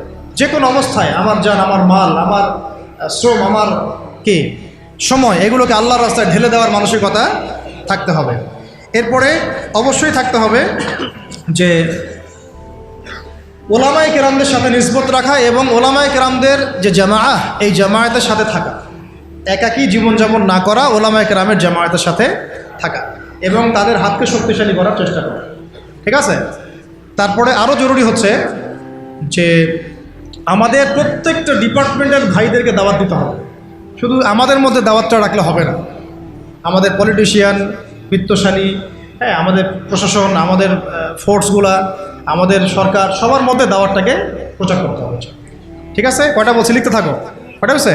12টা, 11টা। 12টা হচ্ছে যে ইসলাম বিরোধী যত মতবাদগুলো আছে, এই সমস্ত মতবাদগুলোকে চিহ্নিত করতে হবে, এগুলো থেকে দূরে থাকতে হবে। বোঝা গেছে? ইসলাম বিরোধী যত মতবাদ আছে সমস্ত মতবাদ চিহ্নিত করা আগে। যেমন বললাম ডেমোক্রেসি, সোকল কমিউনিজম, সোকল এই সেকুলারিজম, এগুলো ফাইন্ড আউট করতে হবে, করে দূরে থাকার ফিকির করতে হবে। তারপরে হচ্ছে কত? 13, সাহাবাওয়ালা জীবনযাপন করতে হবে। সাহাবাওয়ালা জীবনযাপন, সাহাবাওয়ালা জিন্দেগি। দুনিয়ার পূজা ত্যাগ করতে হবে, দুনিয়ার পূজা ত্যাগ করতে হবে, সাহাবাদের মতো জিন্দেগি যাপন করতে হবে। ঠিক আছে। 14 হচ্ছে অল্পে তুষ্ট থাকতে হবে, অল্পে তুষ্ট থাকতে হবে, দুনিয়ার নেশায় ডুবে যাওয়া যাবে না। 15 হচ্ছে বিয়ে শাদী দ্রুত করে ফেলতে হবে। কারণ আছে, কারণ হচ্ছে এটা আপনাকে অস্থিরতা থেকে স্থিরতা দিবে। ঠিক আছে। স্থির থাকলে আপনি অনেক কাজ করতে পারবেন, অস্থির থাকলে কোনো কাজ করতে পারবেন না। 16 নম্বর সন্তানদের কথা বলেছি, মানুষ করার কথা, হ্যাঁ এটা তো বলেছি। আচ্ছা, 16 নম্বর হচ্ছে যে আমাদের মধ্যে আর কোনো বিভাজন তৈরি করা যাবে না, বরং আমাদের মধ্যে ইখতিলাফি বিষয়গুলোকে বাদ দিয়ে সবাই মিলে একটা ঐক্যবদ্ধ শক্তি গঠন করার চেষ্টা করতে হবে। ঠিক আছে। এটা খুব জরুরি জিনিস, সবাই মিলে একটা জাতীয় ঐক্য গঠনের চেষ্টা করতে হবে। তারপরে 17 হচ্ছে খুব জরুরি একটা পয়েন্ট, নবী সাল্লাল্লাহু আলাইহি ওয়াসাল্লামের সিরাতুন নবী সাল্লাল্লাহু আলাইহি ওয়াসাল্লামকে বাধ্যতামূলকভাবে শিখতে হবে। সিরাতের আদলেই তো আপনাকে রাষ্ট্র গঠন করতে হবে। এর পাশাপাশি হচ্ছে যে আমাদের যে প্রতিভাগুলো আল্লাহ পাক আমাদেরকে দিয়েছেন, এই প্রতিভাগুলোকে কাজে লাগায় প্রত্যেকটা জেলায় জেলায়, থানায় থানায়, ইউনিয়নে, এলাকায়, মহল্লায় একটা সাংগঠনিক রূপ আমাদেরকে দিতে হবে। বুঝতে পারছি? এবং এটাকে একটা চেইন অফ কমান্ডের আন্ডারে নিয়ে আসতে হবে, যাতে করে আমরা একটা ঐক্যবদ্ধ জাতীয় শক্তি হতে পারি। আল্লাহ পাক আমাদেরকে বুঝার তৌফিক দান। আর 19 হচ্ছে সামনের দিনগুলোর দিকে ভালো করে দৃষ্টি রাখা, খুব বিচক্ষণতার সাথে সামনে কি হচ্ছে এটার একটা খুব ক্লোজ একটা আইস আমাদের সবাই রাখতে হবে। একটা বুঝাতে চাচ্ছি যে খুব দূরদর্শিতা সম্পন্ন একটা দৃষ্টি আমাদের রাখতে হবে, সামনের দিনগুলো কেমন হচ্ছে, কি হচ্ছে, এবং যখন যেভাবে পদক্ষেপ নেওয়া প্রয়োজন ওলামায়ে কেরামের সাথে মাশওয়ারা করে সেইভাবে পদক্ষেপ নিতে হবে। 20 নম্বর হচ্ছে কোনো অবস্থাতেই এই জালেম, ফাসেক, এই মোরতাদ, এই ভারতীয় দালালদেরকে কোনো অবস্থাতেই আবার সুযোগ সৃষ্টি করতে দেয়া যাবে না। যদি তারা সুযোগ সৃষ্টি করতে পারে তাহলে না থাকবে আপনার দেহ আর না থাকবে আপনার গড্ডা, মনে রাখবেন। সবশেষ কথা হচ্ছে যে আগামীতে যখন আমাদের ইসলামী রাষ্ট্র গঠনের কোনো সুযোগ আসবে বা কোনো অকেশন আসবে বা কোনো আমাদের অকারেন্স তৈরি হবে, তখন যেন আমরা পিছুপা না হই, বরং ওলামায়ে কেরামদের সাথে থেকে ঐক্যবদ্ধ থেকে আমরা সাহসিকতার পরিচয় দিয়ে ইসলামকে মসজিদ থেকে নিয়ে পার্লামেন্ট পর্যন্ত নিয়ে যেতে পারি। তারপরে আরও অনেক কাজ থাকবে, ওই কাজগুলো নিয়ে আমরা পরে কথা বলবো। আগে আপাতত আমরা মদিনা রাষ্ট্রের আদলে এই রাষ্ট্রটাকে আগে কায়েম করার চেষ্টা করি। এরপর রাষ্ট্র যদি আমরা পেয়ে যাই তখন আমরা কি করব, কিভাবে চলবো, আমাদের পলিসিগুলো কেমন হবে, সেটা নিয়ে আমরা আস্তে আস্তে পরে কথা বলবো ইনশাআল্লাহ। আল্লাহ রাব্বুল আলামিন আমাদের সবাইকে প্রথমত ইসলামী রাষ্ট্রের আহমিয়ত, গুরুত্ব বোঝার তৌফিক দান করেন। এটা থাকলে কি ফজিলত, না থাকলে কি ক্ষতি, এটা বোঝার তৌফিক দান করেন। ইসলামী রাষ্ট্র গঠন যে একটা বড় ইবাদত বটে, এটাও বোঝার তৌফিক দান করেন। আল্লাহ পাক আমাদের সবাইকে ইসলামী রাষ্ট্র প্রতিষ্ঠার জন্যে যে কাজগুলো আজকে আমরা আইডেন্টিফাই করলাম, এই কাজগুলোকে ব্যক্তি পর্যায় থেকে নিয়ে উচ্চ পর্যায় পর্যন্ত করার, প্রচার করার, নিজে আমল করার, দাওয়াত দেওয়ার এবং এটাকে প্রতিষ্ঠা করার তৌফিক আল্লাহ পাক আমাদের। أقول قولي هذا أستغفر الله لي ولكم ولسائر المسلمين. بارك الله لنا ولكم بالآيات الحكيم إنه تعالى جواد كريم بر رؤوف رحيم.